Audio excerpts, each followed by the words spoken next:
Whatever's in there has been safely hidden for 2,000 years. This isn't a tomb. It's a prison. Nick! The hieroglyph said she was named Amenet, chosen to be Egypt's next queen. But her thirst for power led her down a darker path, one that had to be stopped. Because of your actions, this ancient power has returned.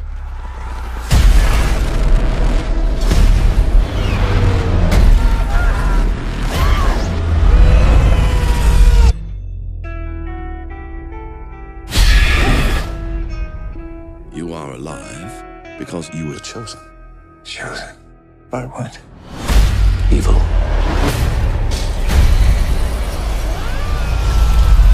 The ultimate evil. Legend has it she's a being of unimaginable powers. Now she's using you to regain them. Oh my God.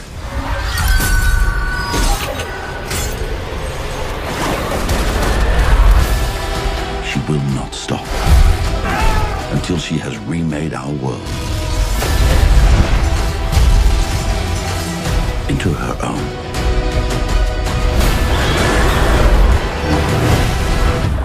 Just stay with me. I'm scared.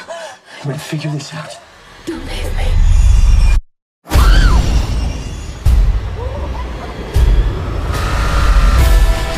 You can't run.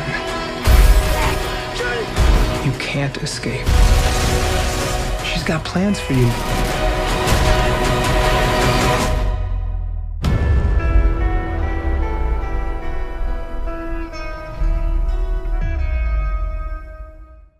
Welcome to the Pope on Film. I am Bunny Williams, and with me is Reverend Steve. I am the founder of the Church of Ed Wood, which is an actual thing. It's been around for a long time. It has a history, yada, yada, yada.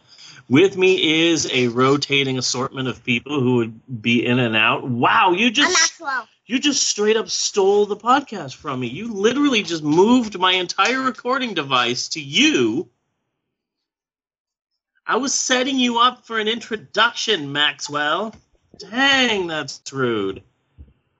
Yes, I have a random assortment of people who will be popping in and out, including, but not limited to, my wife, Natasha, who hates being called that. Yeah. My son, Maxwell, my daughter, Isabella, and the rest.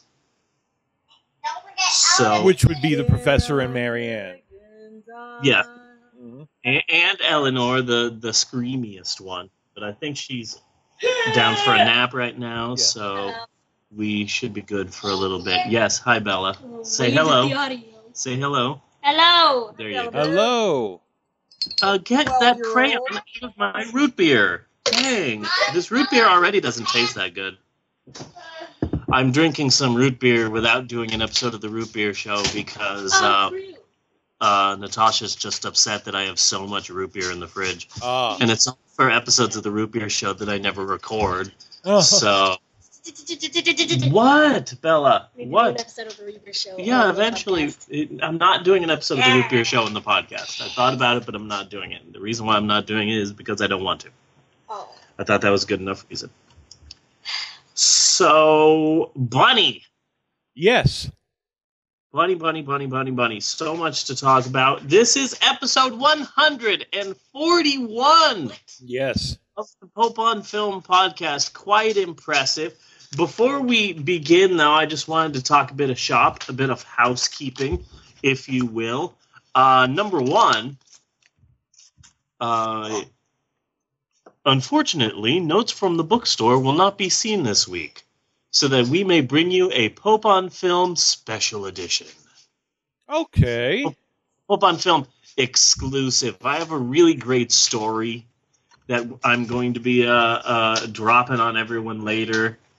And just as a little preview, it has to do with Christianity. And it has to do with homosexuality. And it has to do with gay Christian orgies. Okay, cool. Because we hardly ever address Christianity, so it's a good thing. Yeah. That we touch on it, from time to time. Gay Christian orgies, though. Yeah. This is going to be exciting. Yeah. And next week I am, thanks to a small amount of help, a little bit of help from my daughter Bella. Yes. I will be premiering a brand new, occasionally reoccurring segment on the podcast next week. I'm calling it Strange Moments in Music History. Okay. It's going to be a reoccurring segment that discusses two things: music and the Mandela effect. Oh, cool. Two things that go hand in hand.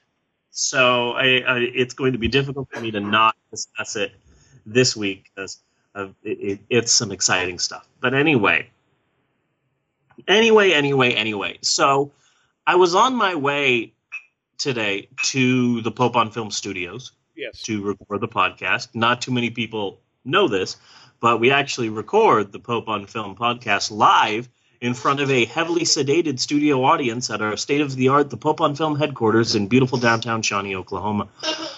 I say heavily sedated studio audience because we actually drug them so that they'll sit for the whole 3 or 4 or 5 or 6 hours of the podcast. Because we don't want them to be cheering or screaming or getting up to use the bathroom. So they come into the studio, and then we dope them up so that they're pretty much asleep throughout the entire thing. So we do record in front of a live studio audience, but a live, heavily sedated studio audience.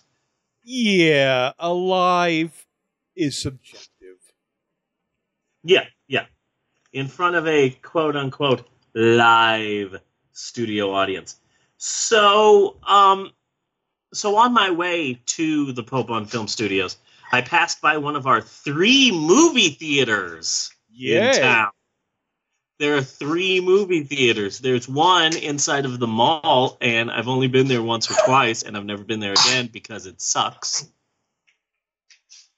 There's also a movie theater on Harrison, and that's the really nice one.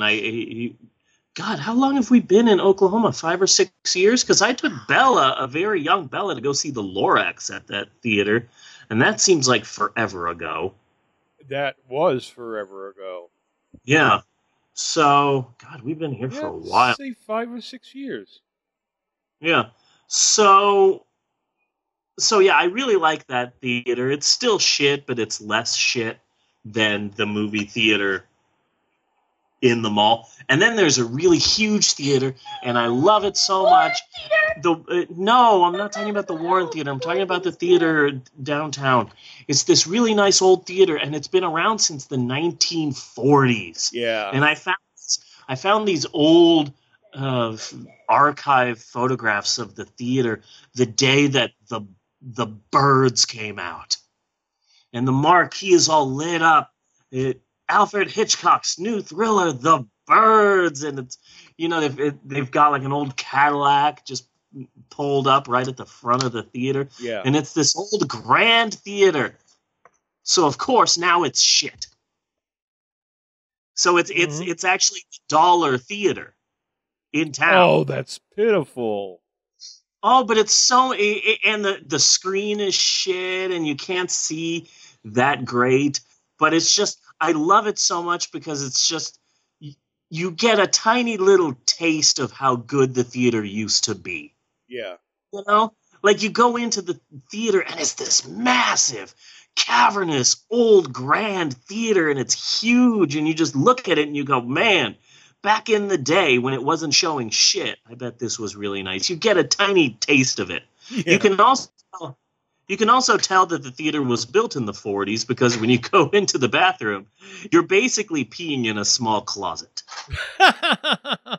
It's obvious that when the bathroom was built, they went, okay, this is the biggest bathroom ever built in Oklahoma. You can fit 5 people in here. Of course, 5 people will never be going to the bathroom at the same time. It's the early 40s. Mm-hmm.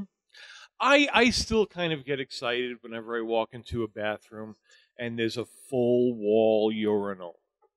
Oh, yeah, a trough. A trough. No, not a trough. The ones that go straight up and down, so it's like pissing on a wall. Yeah. And that's exactly the reason I like it. Yeah. The Arizona State Fair used to have the troughs. I've peed in troughs as well. Yeah. Yeah. It's kind of the same thing, just turn that trough around. Yeah. Turn the trough around. You're peeing on the wall now. Turn the trough around. Love to hear the peeing. There we go. So I always read the marquee of the theater when I'm passing by to see what's playing. And so I was passing by the theater on Harrison, and it's like an 8-screen theater. And that's huge for these Shawneenians, Cheyennites. And they had a movie that was playing that I was unaware of. I hadn't heard of this movie. And I was kind of shocked because I try and keep up to date with movies, well, with this being an alleged movie podcast. Yes. So I was shocked by this movie because I hadn't heard of it. But I've got the name here. I wrote it. I immediately wrote it down. I may have veered into another lane. But the point is, I grabbed a piece of paper and a pen, and I wrote down the name of this movie. It's a bit of a long name. The film is called The Dark Tower Hitman's Bodyguard, Dunkirk Wind River. Wow, who's in it? Well, first off, let's be clear. This isn't about the Dark Tower Hitman. That's a secondary character. It's about his bodyguard, whose name is Dunkirk Wind River. Now, with a last name Wind River, I'm assuming Lou Diamond Phillips stars in this film. Is he still alive? I'm not sure. But if he's alive, he's definitely starring as Native American bodyguard Dunkirk Wind River.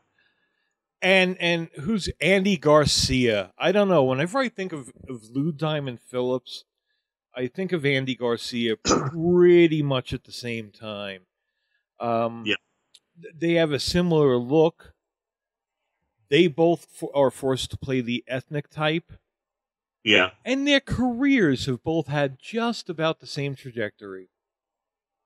Yeah. That's pretty much it. I feel Andy Garcia, though, gets a lot more respect. Though he's whiter. Yeah, it's whiter. True. Yes. So the film is about a rough, tough, half Native American, half French, I believe, bodyguard, a French Native American named Dunkirk Wind River. Aha. His first name is, of course, it comes from the place where he was conceived,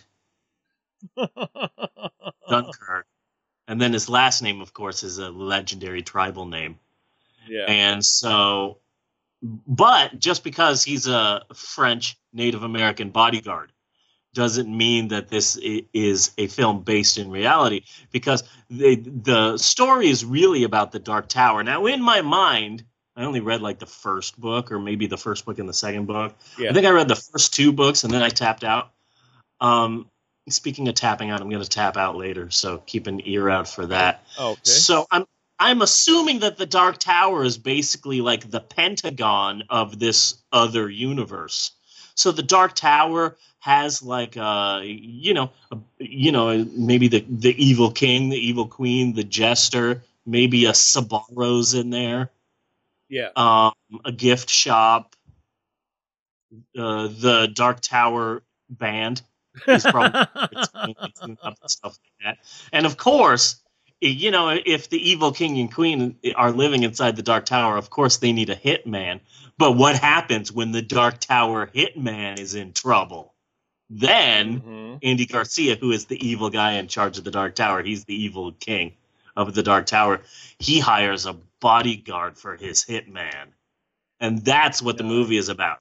The Dark Tower Hitman's Bodyguard, Dunkirk, Wind River. Very excited to see this movie. As long as it's under 2. It sounds good. Yeah, no, it sounds great. I'm really excited. So be sure and check that out in theaters now, or at least in Shawnee. The Dark Tower Hitman's Bodyguard, Dunkirk, Wind River. I'm sure that that's going to be a name you're going to hear a lot during awards season. Yeah. So keep your ears out. Now, switching gears now, if I may, the news has been talking a lot, especially last week. Last week, when we finished the podcast, I turned on the news, and all they were talking about, the only thing they were talking about, you know, they're going nuts about it. And throughout the week, I've heard it too. The news has just been going nuts talking about Jose. We are monitoring Jose. Yeah. We've got reporters keeping an eye out on Jose, and you know, of course, that then puts a spotlight on me. And now people want to hear what I have to say, and it's been difficult. Yeah. I've spent this entire week trying to figure out what to say right now, and I'm sorry if I get a little bit choked up, but this is a difficult topic for me to talk about. As is to be expected. You know, because everyone's eyes are on me now. Jose is on his way, people. So now, of course, everyone wants to hear from me. So, in fact, the other day, the news, there's a small part of me that occasionally gets Republican. Yes, I think there's a small part of everybody. I think everybody feels that way. There's a small part of you that occasionally gets Republican, and I really kind of found myself screaming, "Fake news, fake news!" over this last week, because I actually heard the news say the East Coast is breaking for Jose's impact, which is what the news said, which is odd because I know for a fact, or at least I was under the impression, that my older brother was actually in Mesa for a bowling tournament. Yeah. So I'm pretty sure that he's actually, instead of ravaging the East Coast, he's ravaging pitchers of beer at Mesa Bowl. But again, who am I to argue with the mainstream media? I don't buy into all this fake news bullcrap. So apparently, my brother is ravaging the East Coast, or he has ravaged the East Coast. And now, of course, I'm thrown into the national spotlight. As you know, now I'm expected to give people answers as to why my brother is destroying the East Coast. God, I bet this is how the parents of the Trenchcoat Mafia felt. Yes. You know? Yes. Like Mrs. Klebold. Uh-huh. And Mrs. Harris. You know, I bet they felt, you know, I understand how they feel. You know, suddenly everybody's looking to me. Suddenly I'm supposed to be on, you know, in the news talking about my brother who's destroying an entire half of the nation. Okay. God, this must be how the Kennedys feel. Yes, but keep notes, okay? Yeah. Keep notes. Because later on, you know, instead of a Klebold, you could be a Mr. Dahmer, who did a whole documentary about how his son is a psychopath. Yeah. So you could do the same thing. Good point. You could put out it behooves you to write the tell-all book. Yes, I will have to. Think about all the stories that you have. Oh, hell yeah. Concerning Jose. Hell yeah. That would fly. See, now your best shot at success is if your brother turns out to be a spree killer. Yes. When they finally catch up to him and they find out what he's been doing, he's like killed 50 people from one end of the country to the other. Yeah, you know what? Jose could really help me out if when he goes on after he's caught, you know, from his killing spree. Right. You know, hey, Jose, can you at least do me a solid and say that your dog told you to do it? Yes. That would just help my book deal chances. That's the difference between like a 5-figure and a 6-figure book deal, basically. Okay, I got something else that'll really help rocket this book to the top. Okay, gotcha. Rocket Man. It may be a little Kato Kaelin-y, all right? Okay. But you sit behind your brother at the sentencing, okay? Oh, yes. Okay, yes. And you very quietly, nonchalantly just needle him through the whole thing. Okay? Nice. So that when he is sentenced to the electric chair and you're needling, his first reaction is to punch you right in the jaw. You fall backwards. I understand this is going to hurt, but it's going to millions the book is going to make for this.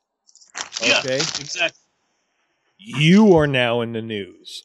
You have now just eclipsed your brother at his sentencing. Yeah, okay. I'm stealing the spotlight, basically. That's right, and then you come out with the book. Jose, I just want to take this time to say that I'm not touching you. I'm not touching you. I'm not touching you. While you're on trial for your killing spree. Yeah. So look, people, America, the media. Mm-hmm. I don't know why my brother is ravaging the East Coast, but I will say it doesn't come as a surprise. He does have a habit of ravaging things if he's had too many, you know? Uh-huh. He's a bit of a heavy drinker. You got to keep your eye on him. That's why you got to keep your eye on Jose, because you turn around for a second and Jose has already done 2 shots of Goldschlager and a Jaeger bomb, and he's wanting to get into a fight with somebody. Mm-hmm. So you have to keep your eye on Jose. Mm-hmm. Just period. Okay? It is a public service announcement. Yeah, that's why I've been kind of happy turning on the news and seeing the talking heads talk about my brother. Quite frankly, it's about time he was monitored by the news. And, you know, I have always said that. I have always said my older brother, Jose, should be monitored. When my brother couldn't get a DQ blizzard and punted me in the futon room, I said right then and there, one day CNN will be charting my brother's progress. As he tries to punt the East Coast. That's a 100% true story. Yes. 100%. 1,000 bajillions% true. Now, last week, switching gears again. There's a lot of gears. I have 100 gears in front of me, and I'm just going to be switching them. So if you hear a lot of noise in the background, that's just me switching gears, guys. Okay. A lot of gears that I need to switch. It's part of my new job, switching gears.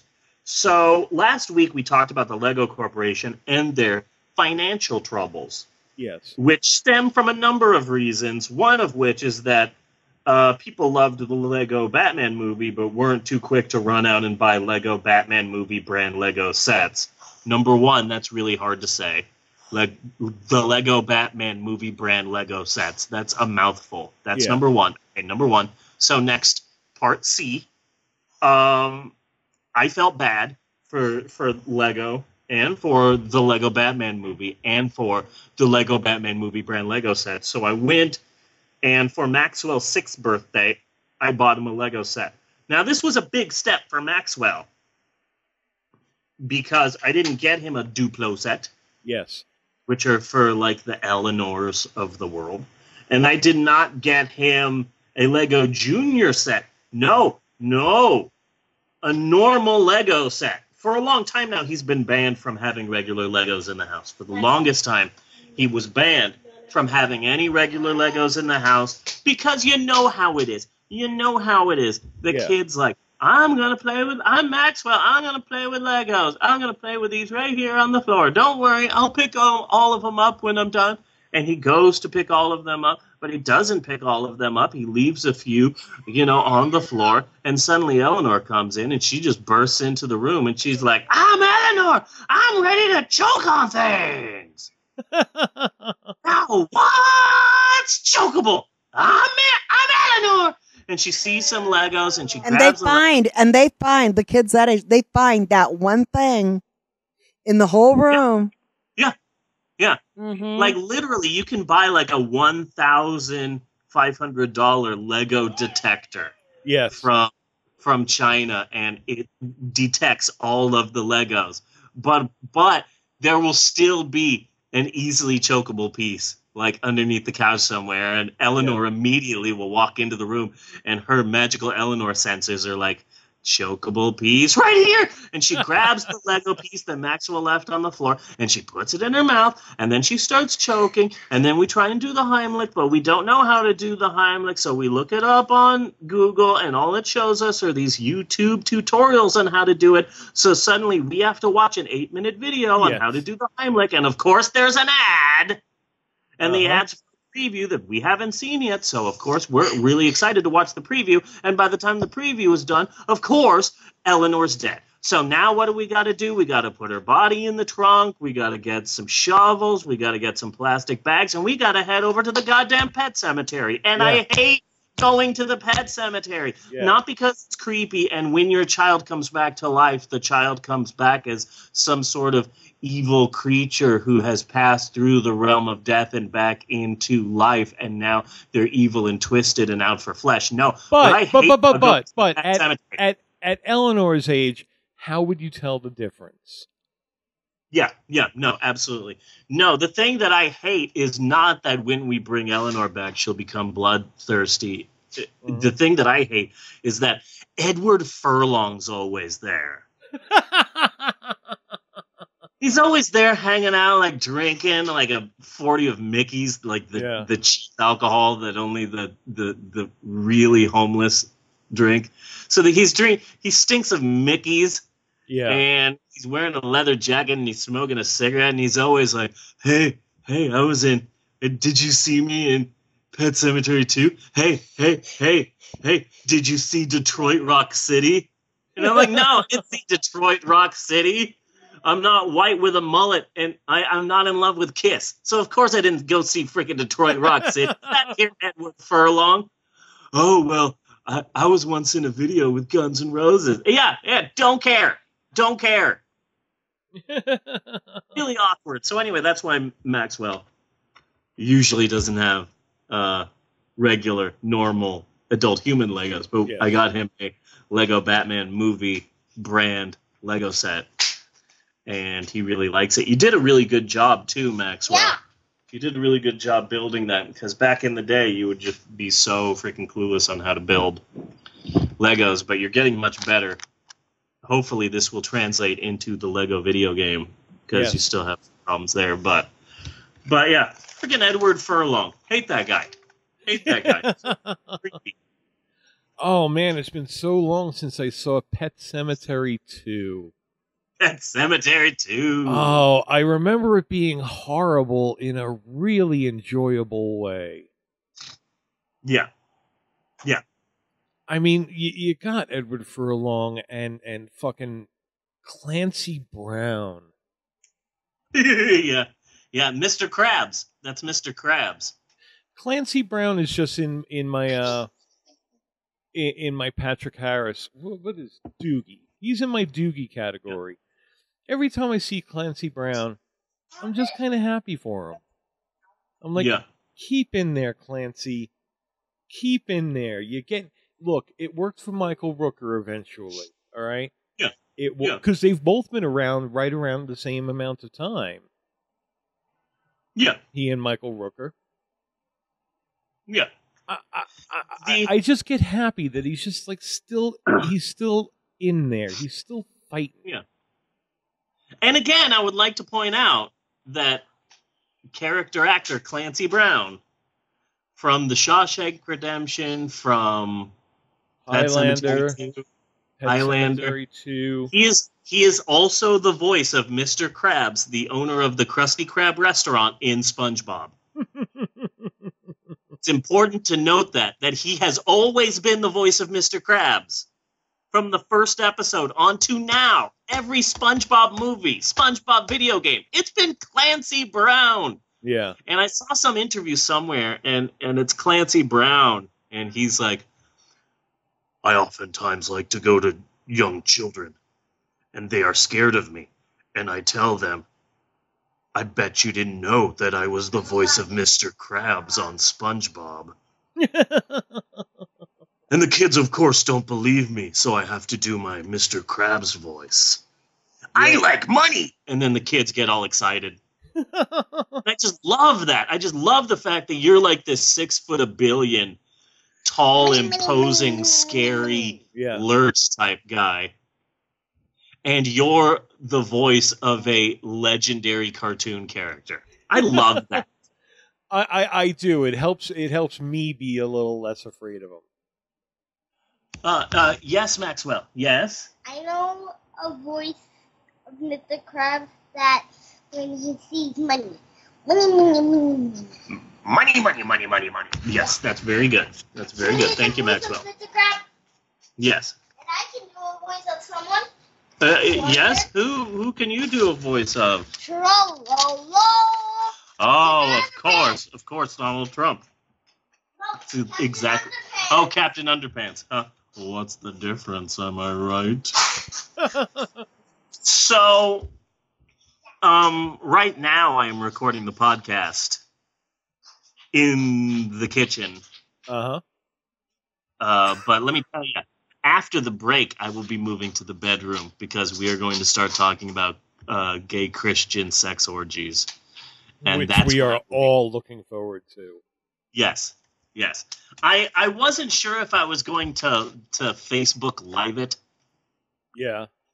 Because I Facebook Lived the last story that we did about the Battle of the Balcony, and I love that story, and it was such a great story, and it was well written, and I just wanted to share that. This story is also a great and well written story, but it also gets a bit blue. Ooh. So and also you find yourself having to laugh about some pretty horrible things.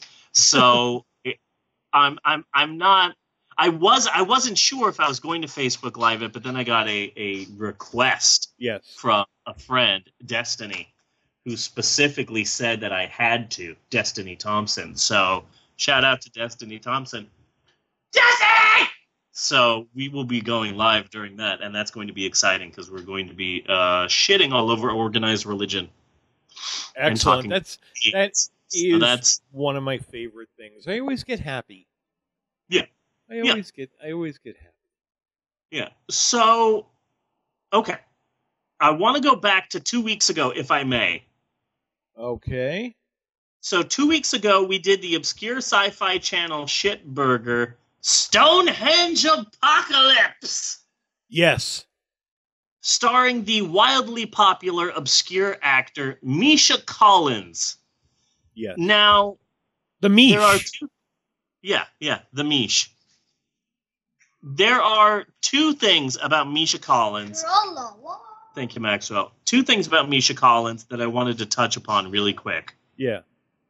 First off, number one, Misha is known for his role as Castiel, or Cass, in the show Supernatural, which is soon to start its 89th season. Yes. Uh-huh. He is also well known for, and this is interesting, two things.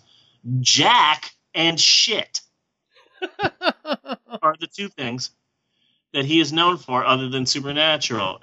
Literally, the guy has done a bajillion bit parts, and it just so happened that one bit part stuck, basically. I find it very amusing that I know so much about a television show that I have absolutely no interest in watching. Yeah, welcome to my life there, buddy. If anybody, I can go out into a bar and I can overhear a conversation and get into it with, yeah, Misha Collins, yeah, he's Castiel on Supernatural, right? I don't know the real name of a fucking single person on The Walking Dead, and I've watched it through. I've watched it from the first episode all the way through like 5 times now. I don't know their fucking names, but I know Misha Collins plays Castiel, the angel on Supernatural. Yeah. And then Dean from Gilmore Girls plays Sam on Supernatural, and not his brother Dean. And Sam is Dean, and Dean is Sam. Yeah. Yeah. Yeah. Mhm. So, Misha Collins has done a bajillion bit parts. He was a bad guy in CSI. He was this and that. He was in an episode of was it Nip Tuck? I think it was Nip Tuck. He was in an episode of Nip Tuck where he had his ribs removed so he could suck his own dick. I can say this. All of the kids have left the room, so I can go into detail. So he goes to plastic surgeons to see if he can get the rib put back in his body because it's become too much of a temptation to suck himself off. He just spends all of his time doing it. And it's become too maddening for him, so he wants to get the ribs put back in. And there is a pretty interesting scene where he gets into position in that sort of Weird Al Yankovic position, you know, where he puts his whole head and torso. He puts his two legs behind the back of his head and he's hopping around, Weird Al Yankovic style. Apparently, Misha Collins can do that. So if Weird Al Yankovic has a long enough schlong, he can definitely do himself. Just want to take this time to put that image in all of your heads. There's a good chance Weird Al Yankovic can suck himself off. That's award-winning podcasting right there. It is award-winning. So recently, the Supernatural fan base was aglow over Misha Collins' upcoming role as Elliot Ness in an upcoming episode of a show on NBC called Timers, Time Stoppers, Time Hunters, Timeless, Time Cops, Time Fighters, Time Stoppers, Time Crimes, Crime Stoppers, something like that. You get the general. You get the gist. Yes. Crime Stoppers, Time Crimers, something like that. Yeah. Anyway, the show was created by one of the guys who helped create Supernatural, and so they cast Misha Collins in a role, and they plugged it all over the world of Supernatural. Oh, hey, Misha Collins fans, be sure to check out Misha Collins in an upcoming episode of whatever that show is called, Time Crimers, Crime Timers, Timeless, Time Stoppers, whatever it's called. So everybody was all abuzz, and there were commercials doing Supernatural, and everybody was all excited, and the internet went nuts over it. Reddit just had a heart attack over Misha Collins' upcoming role. And so, of course, Natasha had to watch the episode, and she was all excited to watch this episode of Time Crimers, Crime Timers, Time Travels, Crime Stoppers, whatever the hell the show is called. Mm-hmm. Yes, Maxwell, in the middle of a really good role, but yes, what is it you would like to say? Yes, you can have a drink of the root beer. It's not that great. Just letting you know that now. So we sit down and we watch the episode, and let me tell you how that episode went. Okay. It does smell good, Maxwell. Most root beer does. In order to explain to you how Misha Collins did in this episode, yes, Maxwell! I just wanted to say, this root beer can actually make you really fast. Really? It gives you superpowers. Yeah. Actually, it can make you run really fast. Wow, that's amazing, Maxwell. You just ran around the world. And back. What? That's incredible. Yeah, people can't see that because podcasting is more of an audio medium. Hey, maybe not draw on the bananas.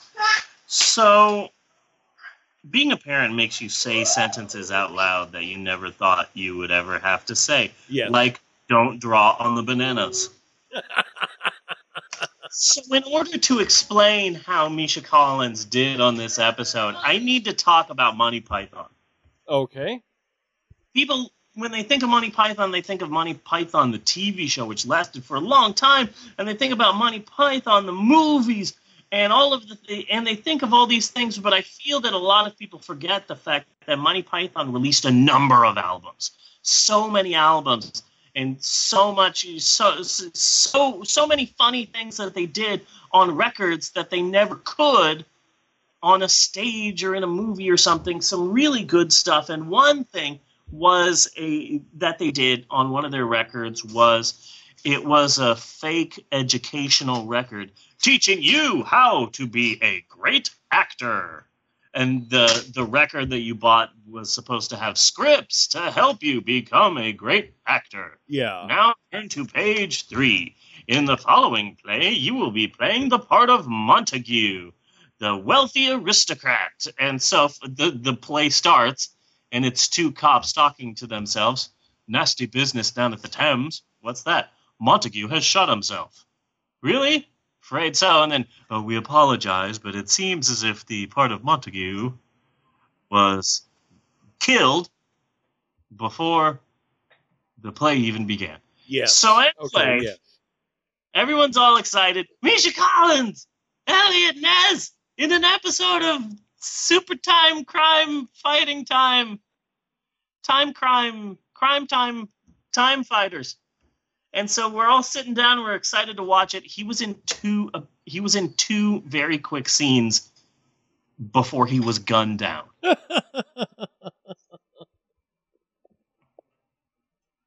And that was it.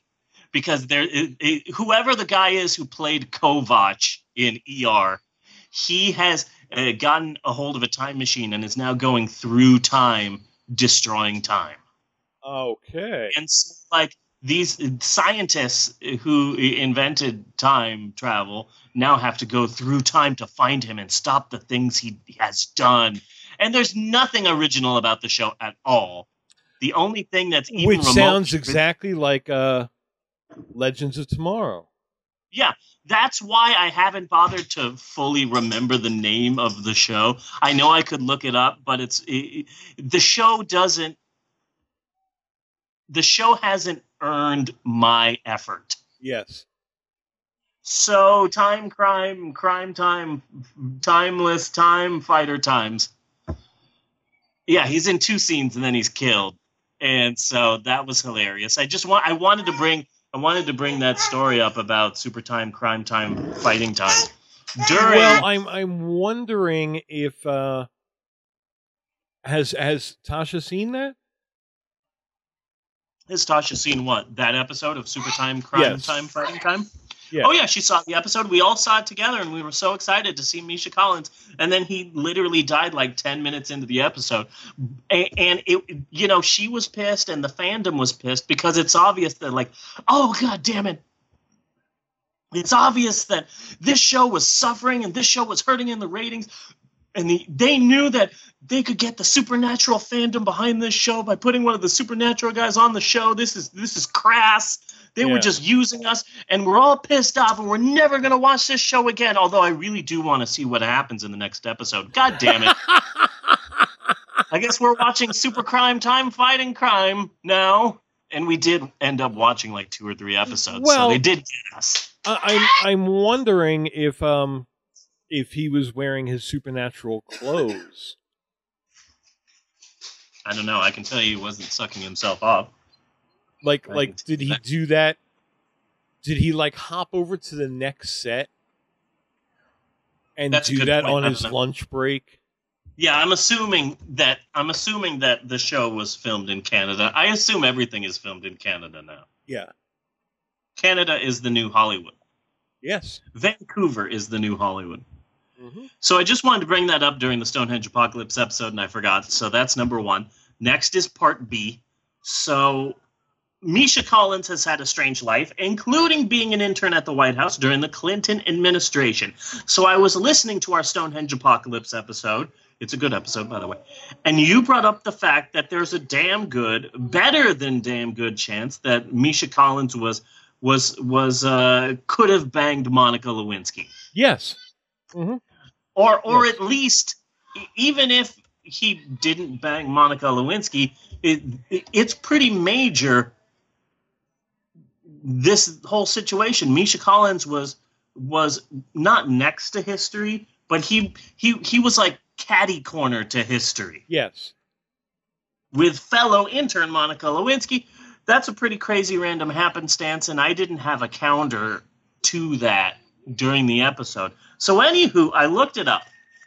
So I guess this is a follow-up, which is nice because we hardly ever do that. Anyway, I looked it up, and apparently he had a tiny 4-month internship, so not that long, really.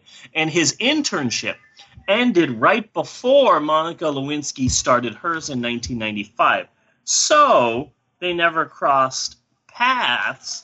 However, that very tiny brush with history, again, catty corner to history, was enough for him to write an article about it in the Baltimore Sun. So Misha Collins is a published author. He wrote an article about it. January 29th, 1998, the Baltimore Sun. He wrote it under his real name, so it's Dmitry Click Dirk, whatever the hell, something Russian sound. I read the article for about 5 paragraphs, and then I tapped out because it is dry as hell.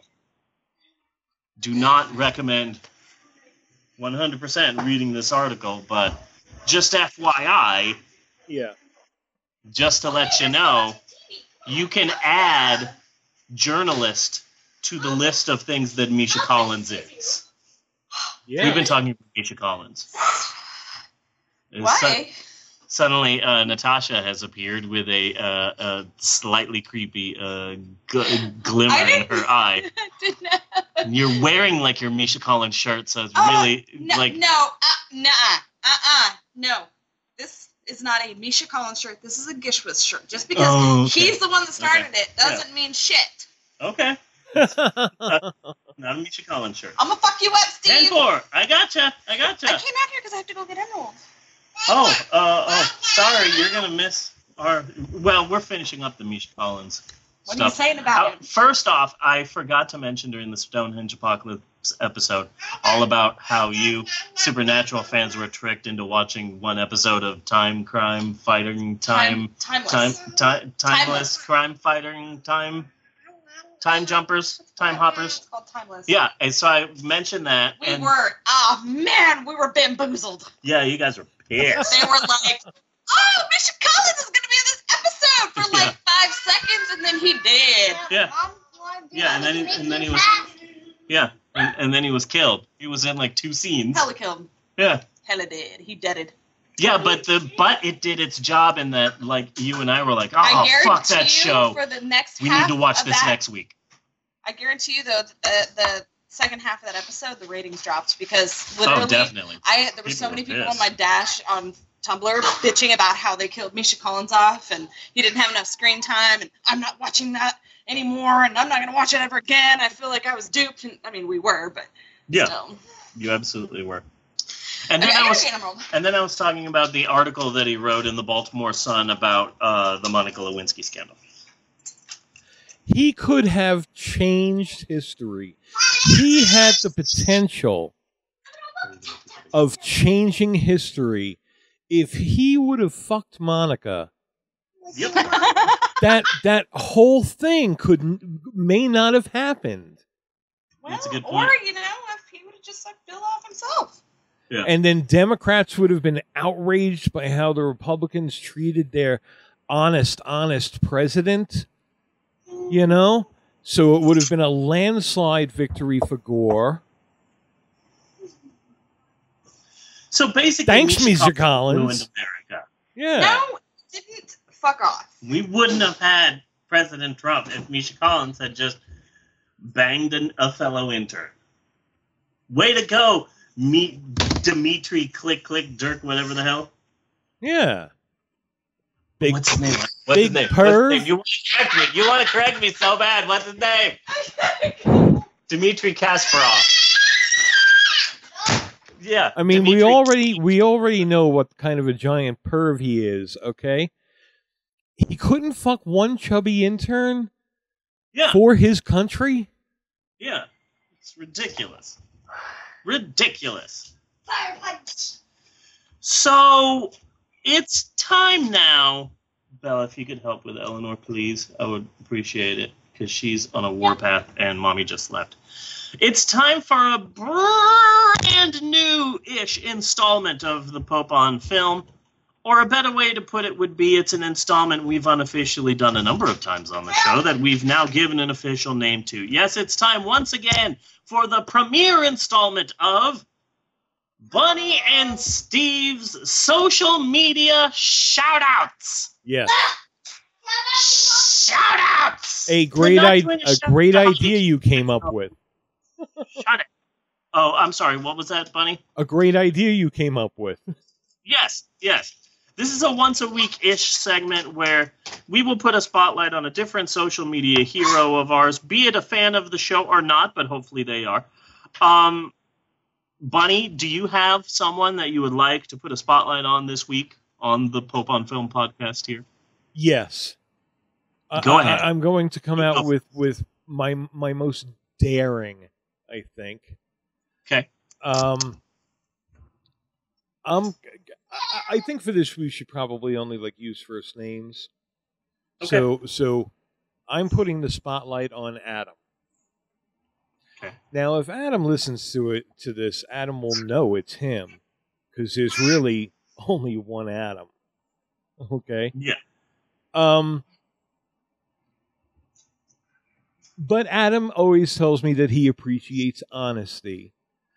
And I do kind of like the guy, but he's fucking insane. Yeah. He's wonderfully insane. He is the kind of insane, I don't want to get too close to this person because they're probably dangerous. On some level, you know? Yeah. But it's hard for me not to appreciate a crazy person. Understood. Okay. Yeah. Adam is a big fan of diapers. Okay. He has some kind of medical condition. Okay. So he has to wear adult diapers. Okay. And he says that he does not have a diaper fetish. But he keeps posting pictures of girls in diapers on his Facebook all the fucking time. Okay. Sure.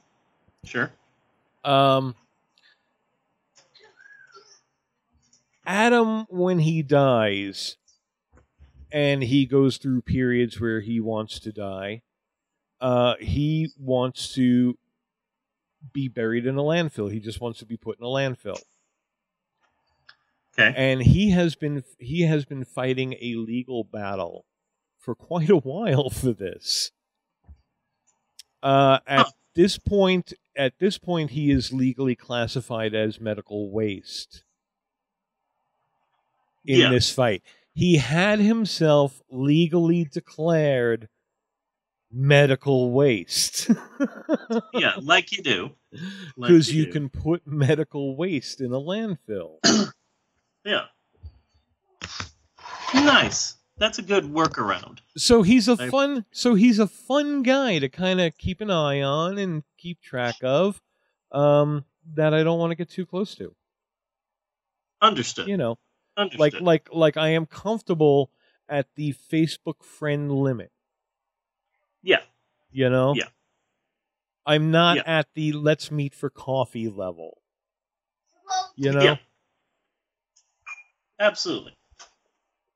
So don't take that the wrong way, Adam. I do like you. I honestly do. Yeah.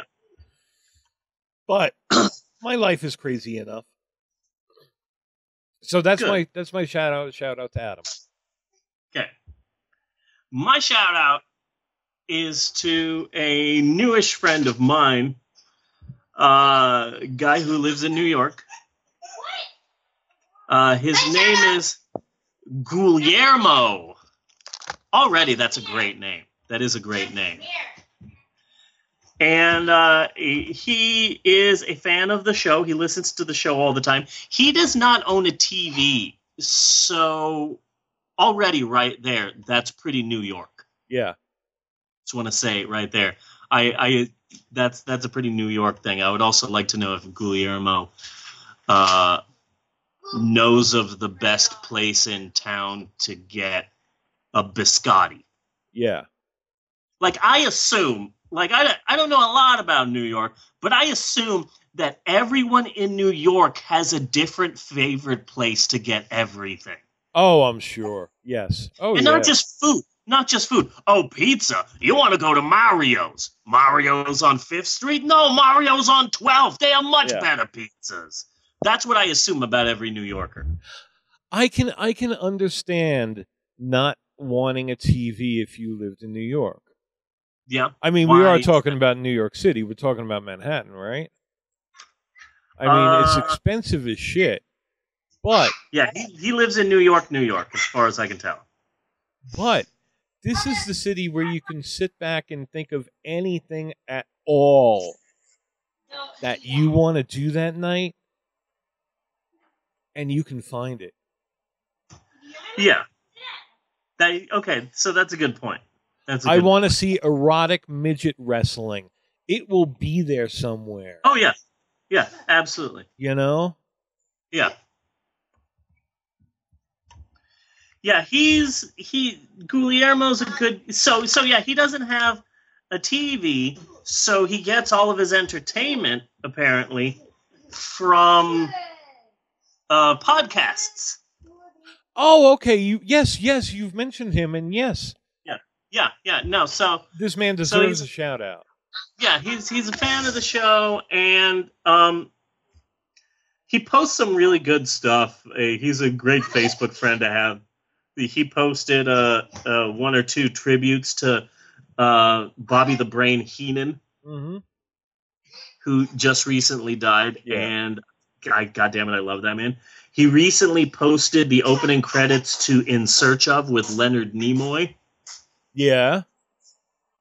And he also posted, I did not know that in 1967 there was an Abbott and Costello cartoon. I had forgotten it, but I had just seen it recently too. Yeah. Unaware of that. Yeah. 100% unaware of that. And Abbott is voiced by Abbott. Of course, they didn't get Costello to be Costello, but they got Abbott to voice Abbott. So it's really weird. Weird cartoon. I'd never seen that before. So he's really fun, and he's a really good guy. I would now like to get personal for a moment, if I may. I have been showing Guillermo's photo to all of the members of my family. Okay. Shown it to Amber, I've shown it to Emerald, I've shown it to Bella, I've shown it to Natasha. I don't think I've showed it to Maxwell. Eleanor, I think, has actually seen it. Yeah. But I fully believe that Guillermo comes from an alternate reality in which I had a baby with Lin-Manuel Miranda. It's some sort of alternate reality. Maybe there's only men in this alternate reality and men can get pregnant from other men. I don't know the specifics of this alternate reality of this different universe because I am stuck in my universe.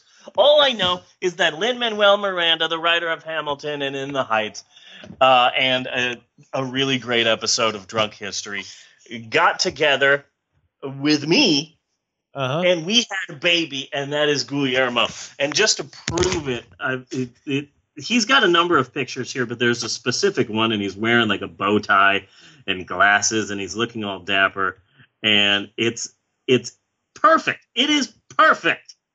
Yeah. My description is 100% accurate. Boom! I just sent it to you. Cool. Okay. I don't do Facebook while we're doing the show. Okay. Because if anything clicks or bings or anything, it's in the recording. Okay. But really Guillermo. Take a look at this guy. But Guillermo. Guillermo? Okay. So Guillermo, friend me on Facebook. You'll find me on the Revs wall. You'll find me fucking somewhere. Yeah. I'm a whore. Nice. So yeah. Just wanted to give a shout out to him. So now at the end of Bunny and Steve's social media shout outs, I think to end this bit that you and I should both at the same time yell out the first name of the person we're giving a shout out to at the same time. So let's do this on the count of 3. 1, 2, 3. Good. Adam! Did you just give a shout out to Google, Maxwell? Yeah. Okay, Google doesn't need any shout outs. No. Google knows what you're doing right now. Yeah. So we have a lot to talk about. We still have to talk about gay Christian orgies. We still have to talk about the American Family Association. We have to talk about the documentary Super Size Me. We have to talk about Bill Maher. Yes. That's going to be exciting because he's just such a wonderful person to talk about. We need to talk about Michael Jackson at length about Michael Jackson. Yes. And then maybe will Tasha be joining us for that section? Because she had a lot to say last week. She had a lot to freaking say. Yeah. The last time that we discussed that. But I don't know. You never know. With Natasha, everything is a mystery. So maybe not. But hey, can you not smack the baby with junk mail? Maxwell, please.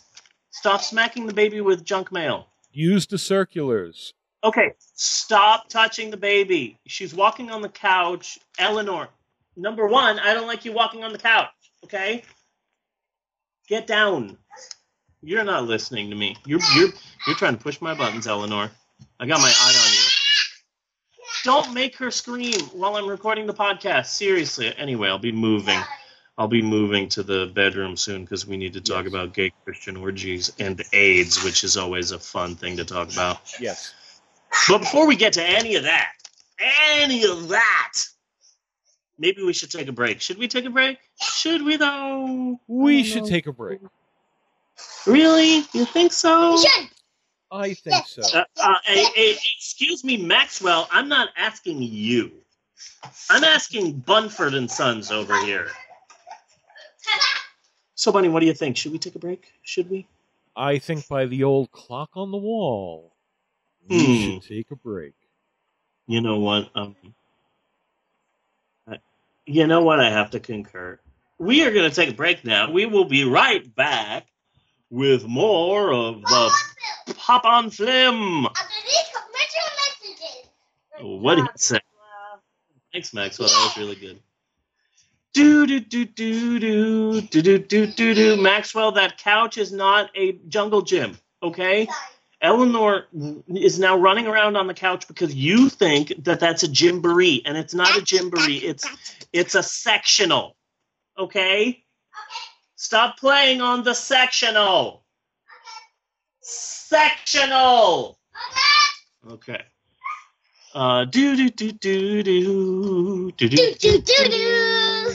Stop stealing my podcast, Maxwell.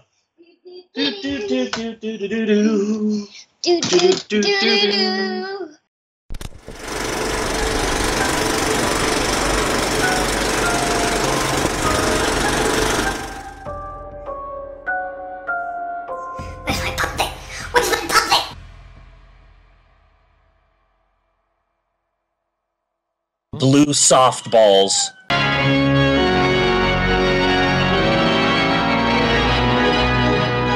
What lovely music for a murder, or 2, or 3, or 9. Who's this?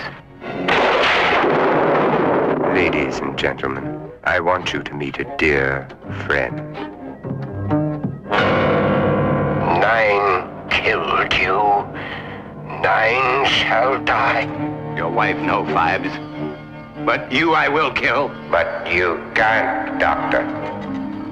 I am already dead. Here, how are we going to get him off this? You take his head, and I'll take his feet. Let's unscrew him.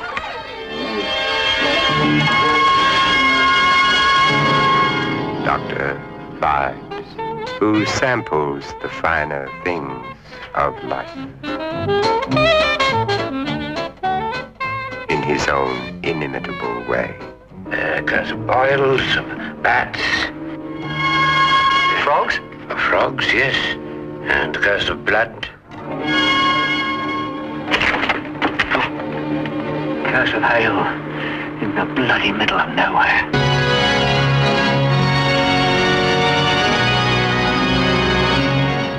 Are you ready for Dr. Five? And we're back with more of the Pope on Film. Now, we've got a lot to talk about this week on the show. Yes. But before we continue with the show, remember, we've got 2 tickets to the big monster truck extravaganza being held tonight at the Carson Fairgrounds, featuring Big Daddy Don Bodine's truck, the Behemoth. On the station where the 70s survived, KBI LLY. Now, before we continue with our stuff, Bunny, yes, you said that you wanted to bring up something. Yes, I wanted to bring up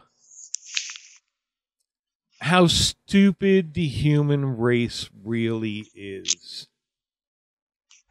How completely just stupid we are. Gotcha. I cannot believe that we have Nazis. We have a baboon for a president. Yeah. We have been cut off from the rest of the world. Yeah. We are facing nuclear war. All true. And it's also fucking stupid when there is so much more important things going on that we really need to talk about. But we don't know if we're going to live that fucking long. Yep. Okay? We are going to have artificial intelligence by 2050. Okay? With the shit that Google is doing, it's coming. All right? It's just a matter of time, and we may not have that time, but like that's some shit we really need to talk about and what we're going to do. I mean, Google is already spying on us all the fucking time, and we don't talk about that shit either. True.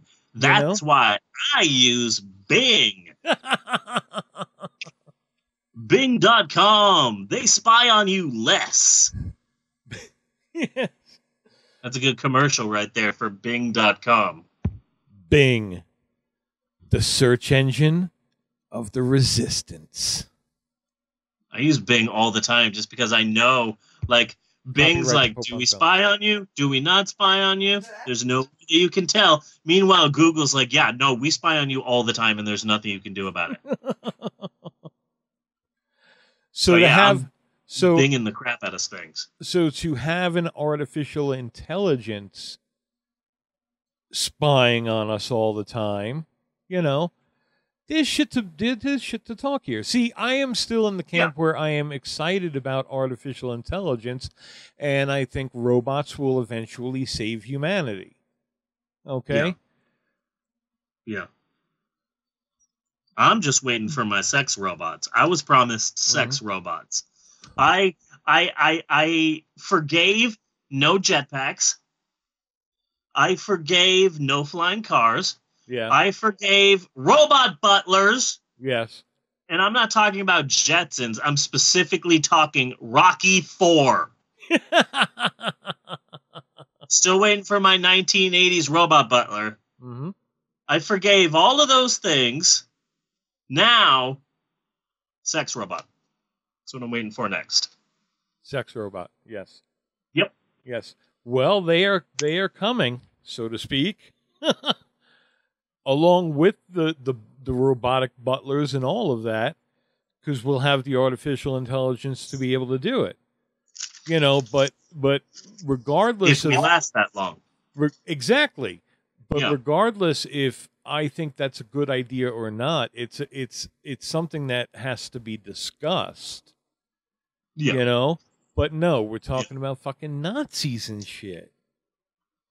Like we're talking about race issues, things that we should be well past as a society. Yeah. You know? Well past all of those things. And that really pisses me off. I mean, we're at a standstill as a culture. You know? Yeah. The genetics, the CRISPR device is fucking insane, and we have to decide what we are really going to do about genetic engineering. Yeah. You know? And what are the limits, and what's good and what's bad, and things like that. I mean, we can go Gattaca, you know, where we just breed perfect people. Yeah.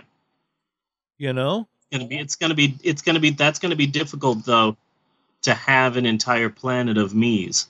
Yeah. It's gonna be hard. So that's something else that as a society we really need to talk about these things, because these things are serious. Yeah. You know? The fucking CRISPR units, you can build one for $150. And what does it do? Does it keep your lettuce crisp? It's for genetic engineering. Genetic engineering. Okay. Yes. And what does it do? Gene splicing, so you can make like, and this is one of the proposed applications. You could make pigs with human hearts. Nice. Can we make humans with pig hearts yet? Well, I suggest. Okay, here is my suggestion. Okay. We genetically engineer pigs. Okay, different kinds. The first kind would be pigs that stay little and cute forever. Okay. Okay. Everybody would have one of those as a pet. Everybody. Yeah. Absolutely. Then you make really pigs in space, but ugly pigs that nobody can love, and they're for eating. Nice. Mm-hmm. Nice. And total bacon. Yes, and total bacon. Yes. I would also, in a vaguely related sense, I would like to take this time to say that we here at the Pope on Film will never be watching and discussing the Netflix original movie Okja, or whatever the hell that's called, because I like meat and I want to keep it that way. Yeah. Just to be clear. A couple of weeks ago, Natasha was like, oh yeah, me and Deanna were just hanging out and we just wanted to watch something, put something on in the background. So we watched this movie called Okja, and I'm like, no! Why did you do that? You should have asked me beforehand. I could have warned you. That's anti-meat propaganda. And afterwards, Deanna is all, I'm never going to eat meat again. And I'm like, yes, that's what they want you to think. Mm-hmm. Never doing it. We like meat in this house. Hi, Maxwell. How you doing? You doing good? Great. Why don't you leave the bedroom right now? Because, we're going to be talking about some stuff, and I don't want you in the room for it. That's why I came in here. Just to be clear, okay? So, why don't you, vamoose? What? Okay, gotcha. 10-4. Why don't you go? And thank you, Maxwell. Okay. And we have to take the climate seriously, and we have to take space exploration seriously. Yeah. You know, and we're still talking about stupid shit like race. Yeah. And who's got the bigger missile. Yeah. You know? Yeah. Yeah. Yeah, who has the most insane leader? Yeah. I've got some homework for next week that coincides with that. Okay, cool. So that's good.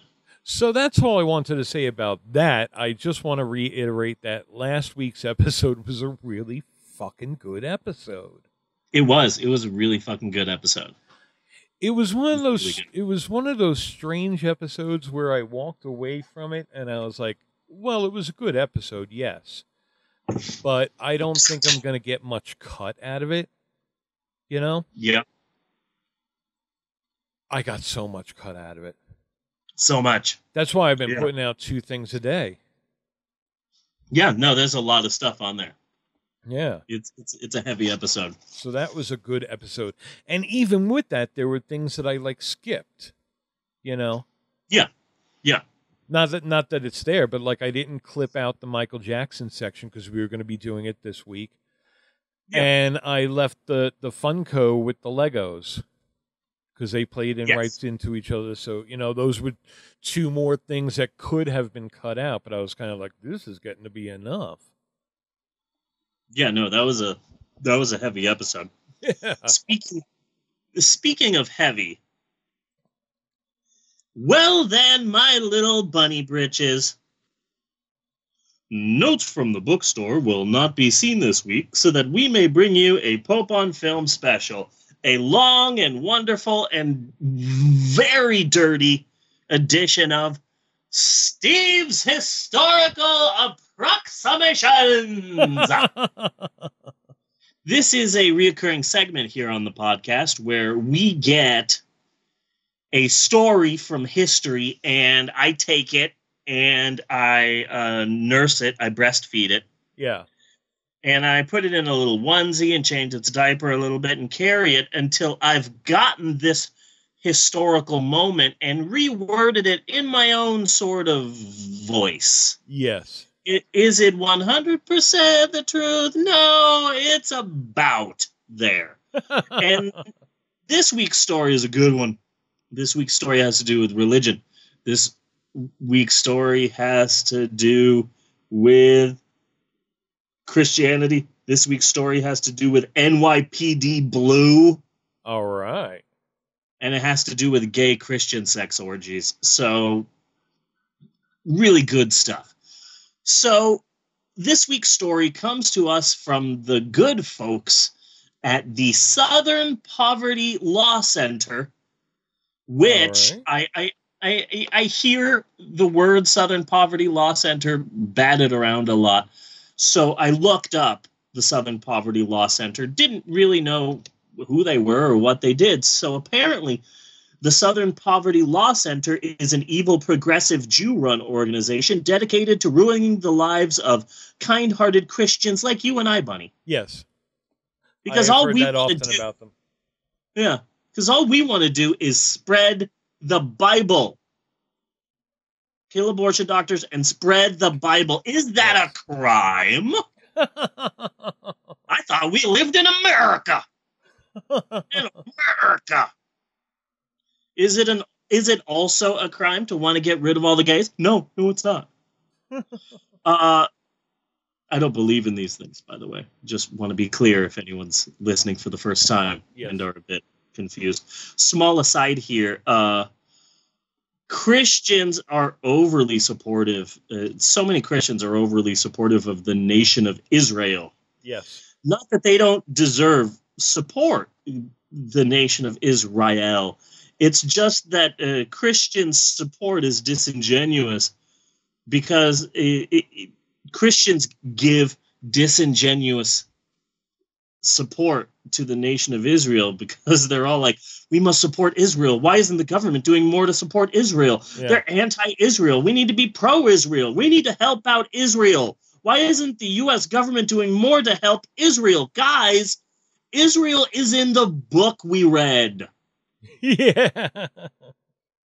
Seriously, guys, in this book that was written so many millennia ago, they said that when the magical guy in the sky comes back, he's going to want Israel to be around. Mm-hmm. It's like, seriously, honestly, legitimately, Christians come to the aid of Israel only because Israel's in a book that they like. It's as if England got real obsessed with a small Eastern European country because it was called Hogwartsia. Mm-hmm. And all the British people are like, we must do what we must to protect Hogwartsia. Well, there are good reasons for supporting Israel because it's really good to have a friend in the Middle East. But like Israel is just as batshit insane as everyone else in the fucking Middle East. True. But, you know, it would take America because we won the war, World War II and all of that, and we were like world leaders at that point. It would take America, though, to say, oh, Israel, yeah, let's make a home for Israel. And you know how we'll do it? By taking these people who are already there and pushing them out of their country. Yes. Because it's worked so well for us. Yeah, that's the American way. That's how we do it. Yeah. I thought this was America. You know, because you can get into a heated debate over Israel and Palestine, but it's hard not to say that Palestine doesn't have a point. Yeah. They were pushed out of where they were living. Yeah. For these other people who now bomb them. And then they do terrorist attacks in return. Yeah. So the Southern Poverty Law Center classifies the American Family Association as a hate group for their extremist views on abortions, Muslims, and especially gays. Ooh, the dreaded gays. And that is what this historical approximation is all about. The American Family Association, gaiety, and Christian orgies. Yeah. Oh, yeah. Now, my love of the American Family Association and their broadcasting arm, the American Family Radio, is well documented. Probably too well documented. But I love American Family Radio. I mainly listen for American Family News every hour on the hour during the weekdays. They play Christian news. Yeah. Okay. And it's 4 minutes of Christian news. And I really like it because in the beginning, it's good to listen to it because they try and rush through all of the important stories to get to the stories they want to talk about. Okay. American Family News. I'm Steve Jordahl. A massive 8.3 thousand earthquake in Mexico. Let's talk about that for 30 seconds. Now let's talk about this baker who only wanted to discriminate against people who are different. Yes. Wah! It's really, I love listening to American Family Radio. I love it. And they have one of their reporters on American Family Radio. This is true. One of their reporters is named Rusty Pugh.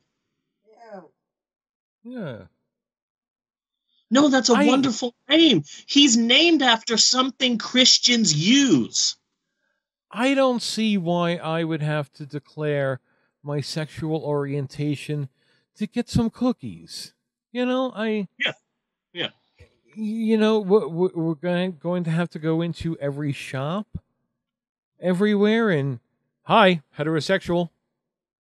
Yeah. You know, so no. Yeah, it's ridiculous. Oh crap. I'm sorry.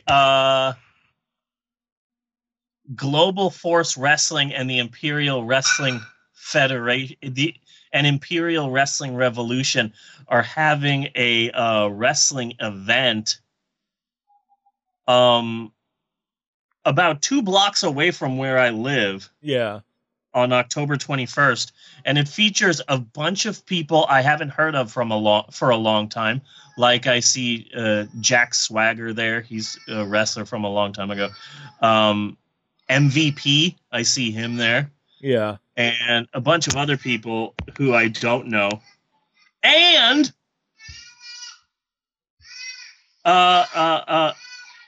Pentagon Jr. Oh. Pentagon Jr.'s coming. Yeah. To the Fire Lake Arena about a block away. Like 3 blocks away from where I live. Oh, you're gonna Lucha Underground's own Pentagon Jr. That's wonderful. I'm going to have to, I absolutely have to go to this stupid thing. No. That's wonderful. Pentagon Jr. You know that Lucha Underground Season 4 is in trouble when Pentagon Jr. is coming to my crappy town. Yeah. Like, that's not the best sign of success there, Pentagon. But anyway, anywho.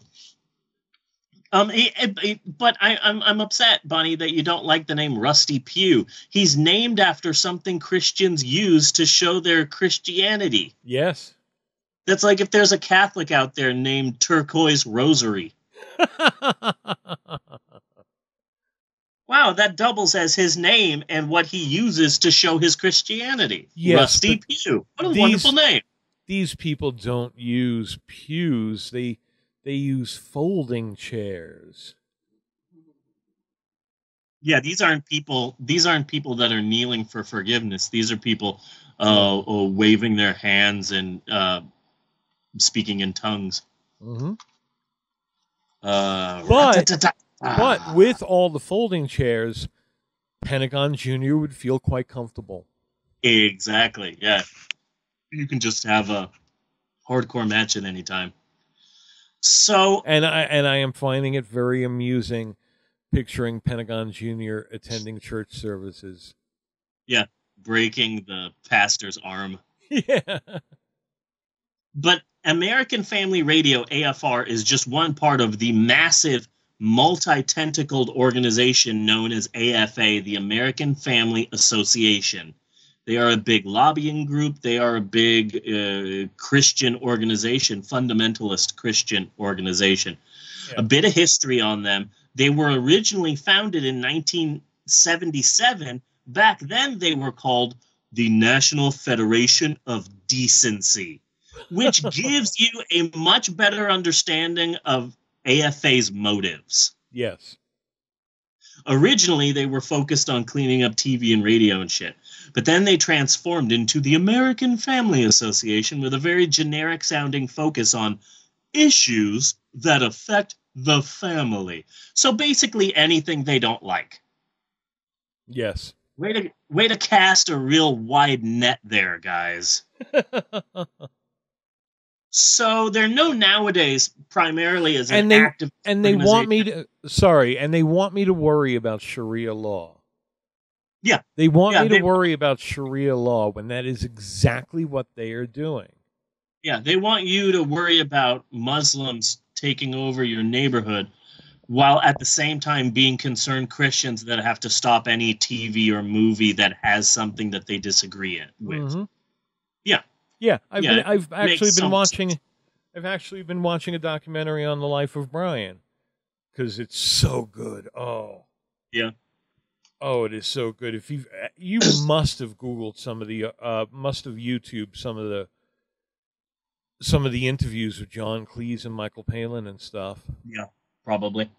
If not, you have to see it, because they did a whole panel show with John Cleese and Michael Palin. Ran for like an hour and a half, and a vicar and some other religious. Yes, I am aware of that because that is the dramatic ending to a movie that they made. It was a live action movie about the making of the life of Brian.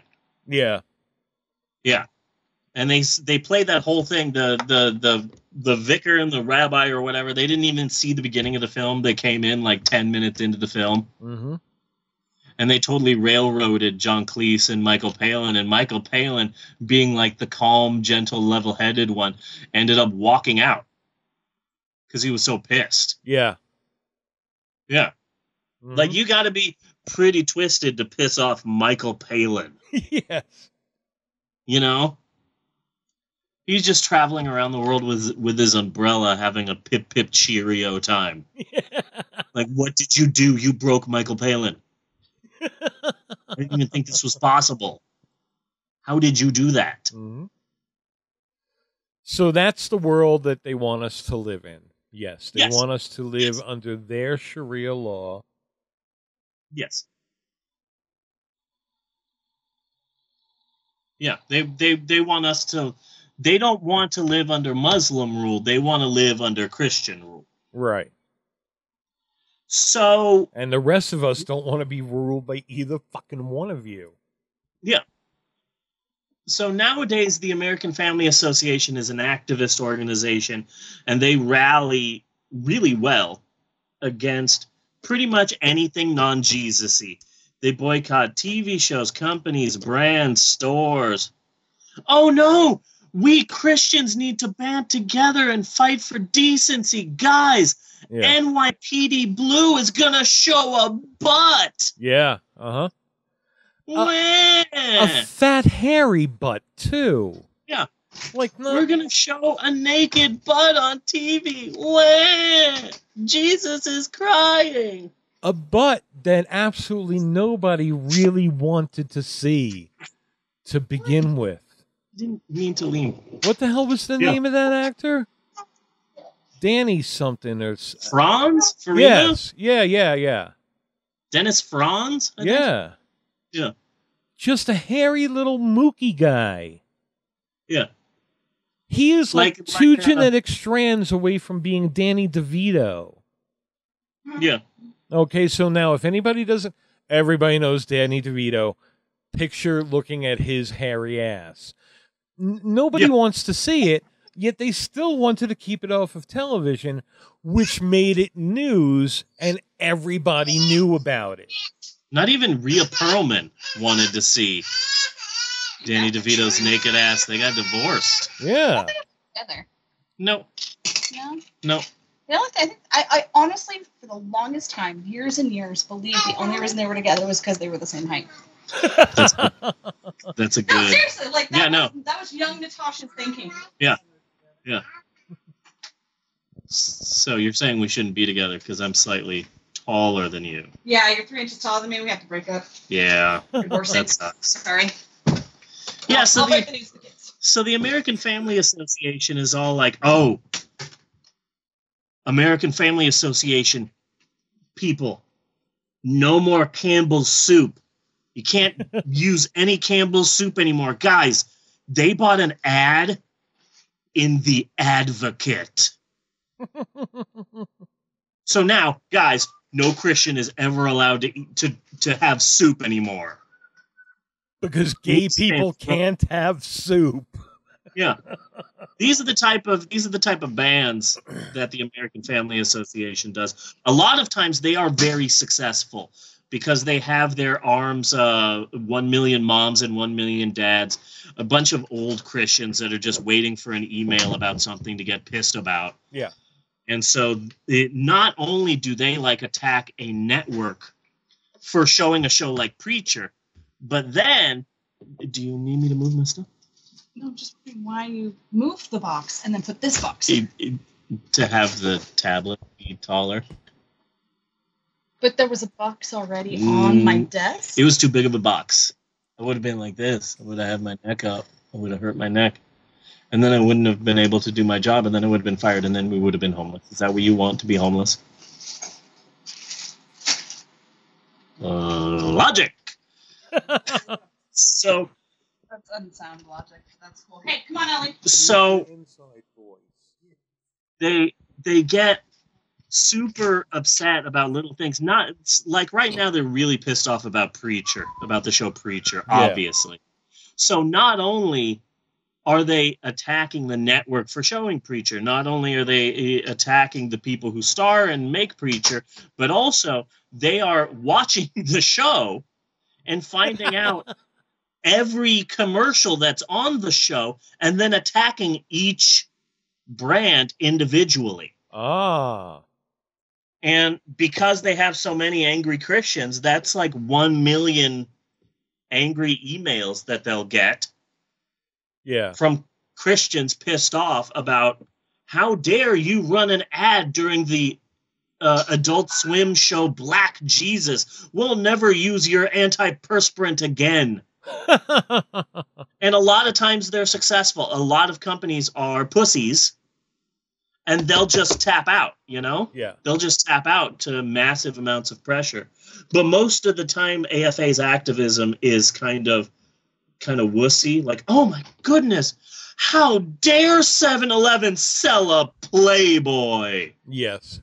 Like, ooh, you're really changing the world there, Christians. And it goes without saying that the American Family Association hates Target. Yes. I've mentioned it does. mentioned this before on the show. The American Family Association, 1 Million Moms, 1 Million Dads, their hatred for Target is massive. And it's a skew. It is a skew because, number one, there is a major book chain out there that announced that their bathroom policy was 100% the same as Target. But you don't see Christians boycotting the bookstore, probably because the majority of America is already boycotting it. Yes. So there's that. But still, if these angry Christians with the American Family Association were serious about Target's bathroom policy, they would also be picketing a major bookstore chain, which they are not. Number two, the way that the American Family Association rallies against Target is flawed. What they do is they say, Target needs to change their bathroom policy. This is dangerous, and it will lead to dangerous moments. Rapists will rape your daughters and your wives in the bathrooms, and this is going to be dangerous, and they need to change it. And so what the American Family Association does now is they look for any bad story of anything that happens in a single Target. Yeah. And when they find that, they use that as proof that they're right. So what the American Family Association is doing is saying, oh, Target's bathroom policy is causing danger because in Tupelo, Mississippi, a pervert was trying to take pictures of women in the dressing room. That's why they should change their bathroom policy. It's like, wait a second. Those two things are in no way freaking related. Yeah. Just because transgendered people are allowed to use the bathroom of their choosing doesn't mean perverts now are taking upskirts. Yes. You know, those two things, there's not a correlation there. So and I wonder what their religion may be. Yeah. That's another. So the AFA has some stupid beliefs, but it's their twisted view on homosexuality that was the primary cause of the Southern Poverty Law Center classifying AFA as a hate group in November of 2010.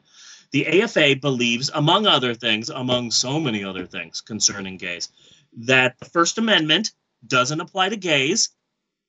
Yes. The First Amendment actually only applies to Christians, apparently. I didn't know that. Thank you, American Family Association. Their former director of issues analysis, Brian Fisher, who has a very popular radio show on the American Family Radio Network, said in 2015 that homosexuals and homosexuality gave us Adolf Hitler.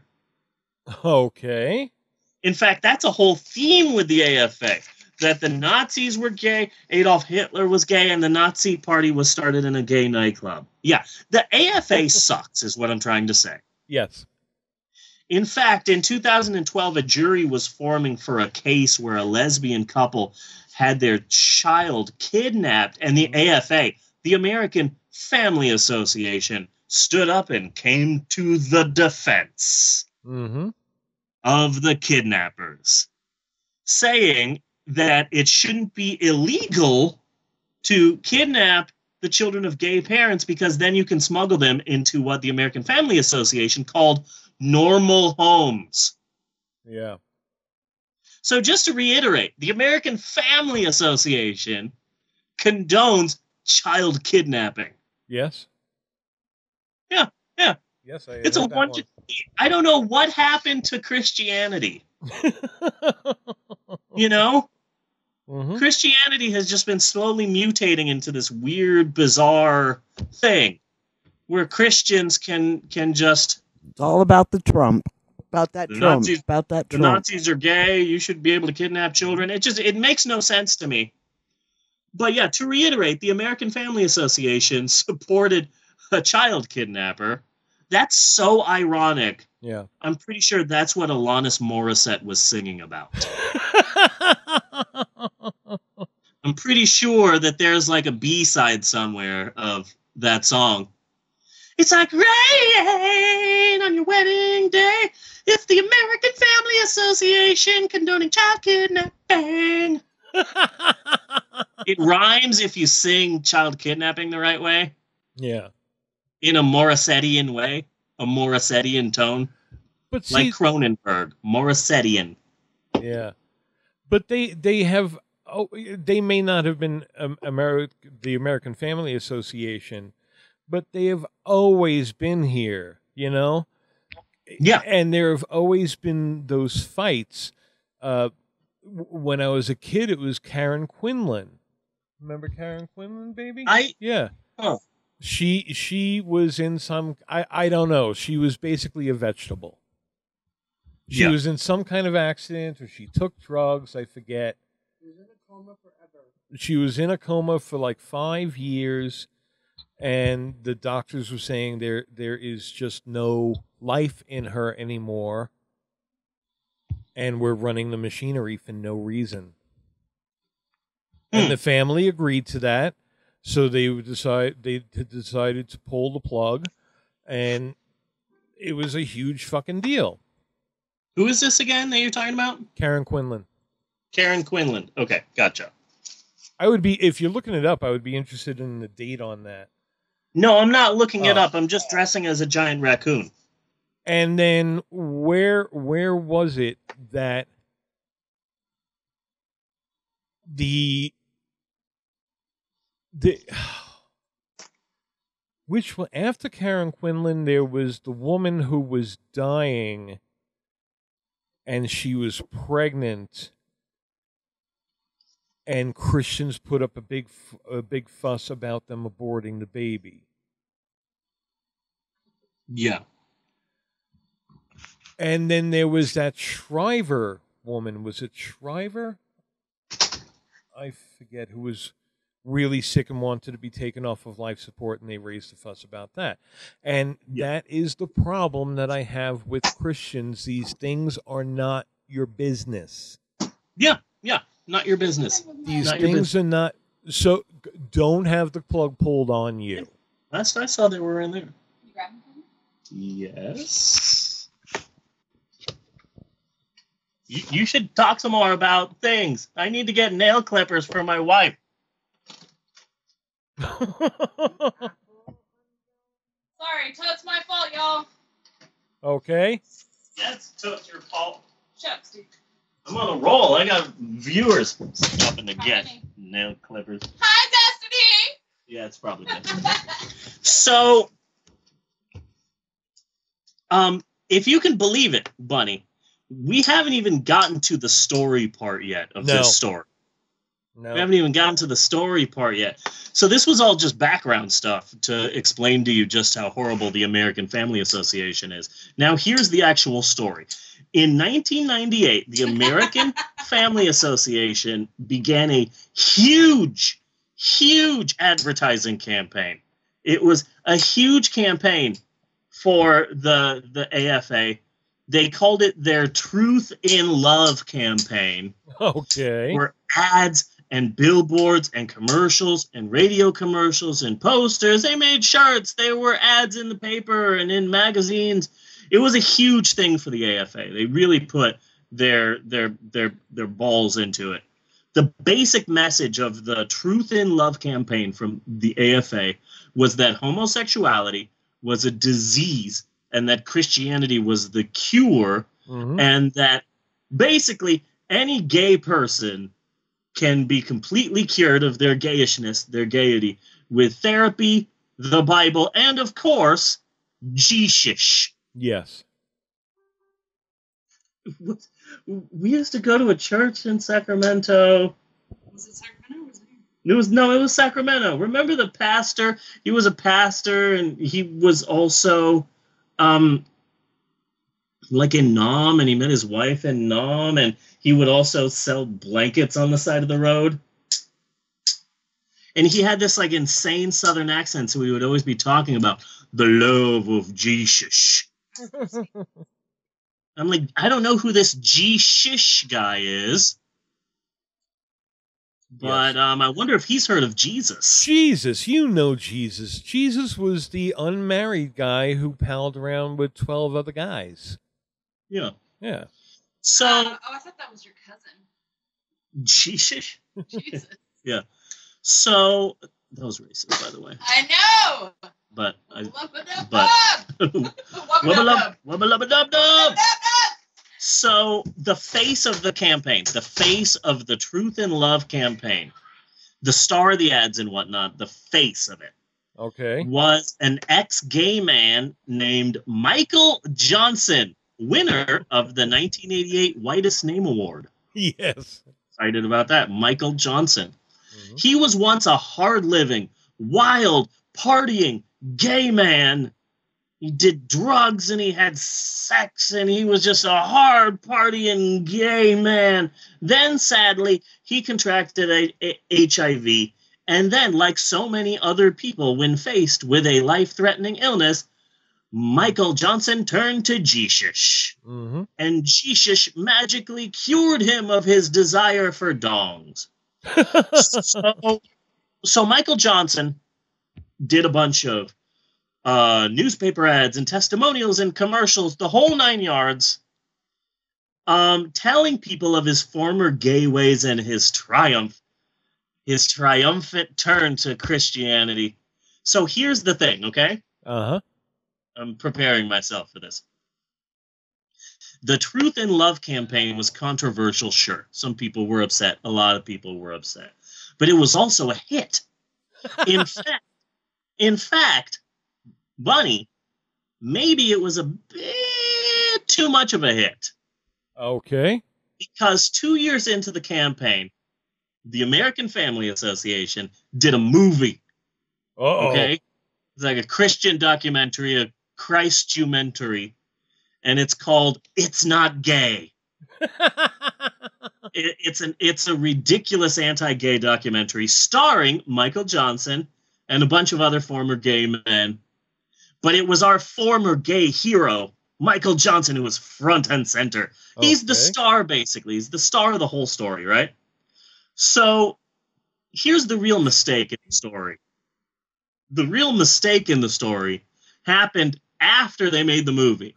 Because the geniuses at the American Family Association decided to call up Michael Johnson and be like, hey, formerly gay partier Michael Johnson, we're so excited about this movie that we've decided to have you tour with the movie. Yes, you're touring all around the United States. Yes, you, former gay man turned devout Christian who would never think of turning away from Christianity. We're sending you to all of the major cities in the world. New York, Chicago, Philadelphia, LA, San Francisco. We want you to save these poor unfortunate men. These poor, unfortunate gay men. Save them, turn them to Christianity. Oh, don't worry, you'll be paid generously. Yes, your pockets will be full of money as we send you to these massive major American cities.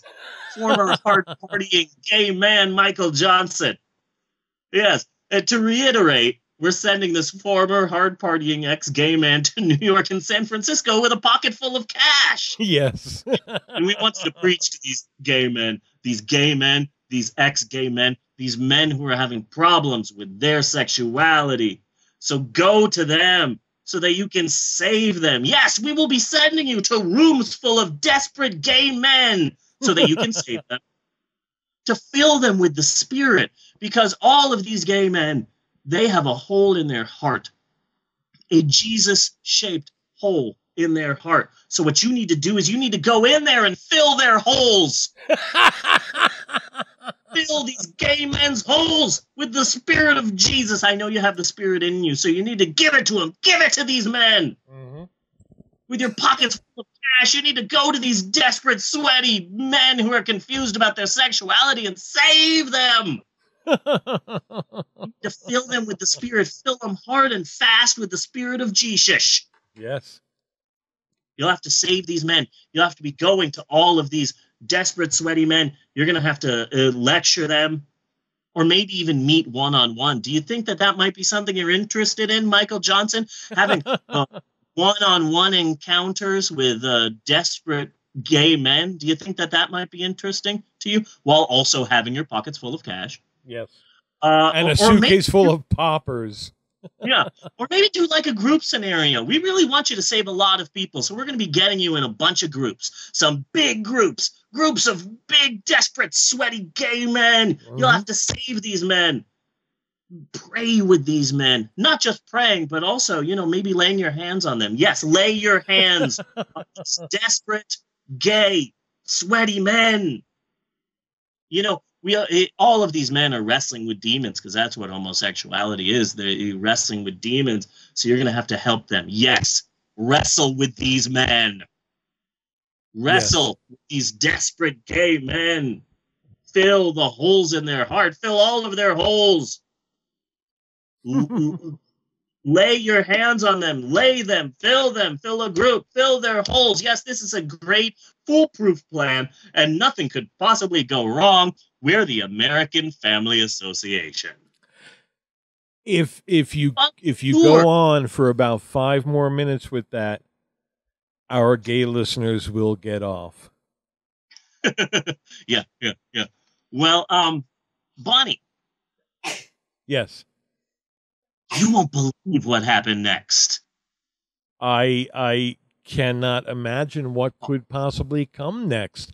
He's going to go to the sweaty gay men with fistfuls of money in his pockets and a suitcase of poppers, and he's going to preach the word of Jesus. He's going to preach it hard, and he's going to preach it long. Yeah. In a shocking move that no one could have predicted. Things didn't go quite as planned for the American Family Association. Why? What could have happened?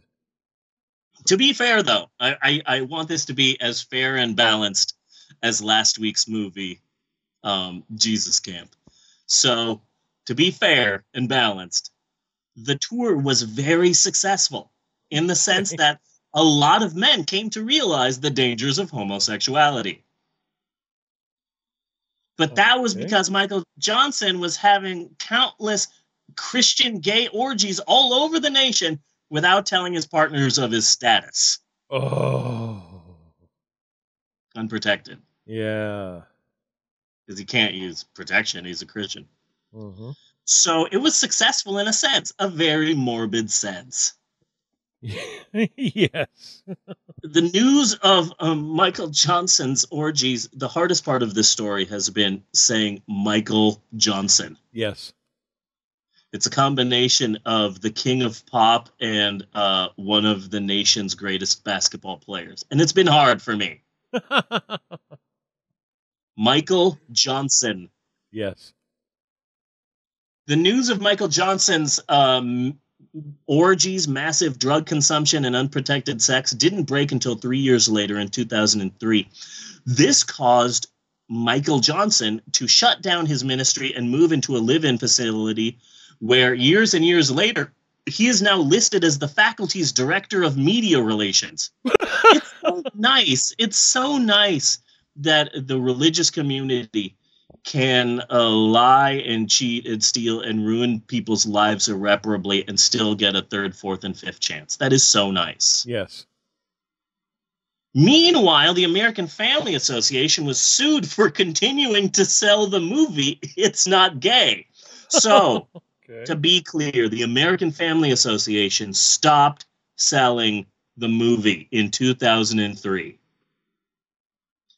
And they started selling it again in 2005. In fact, it is still available for sale on their website to this day. Oh, man. Where it is called, quote, a fair and balanced approach to the challenging subject of homosexuality. That story was true, mostly true.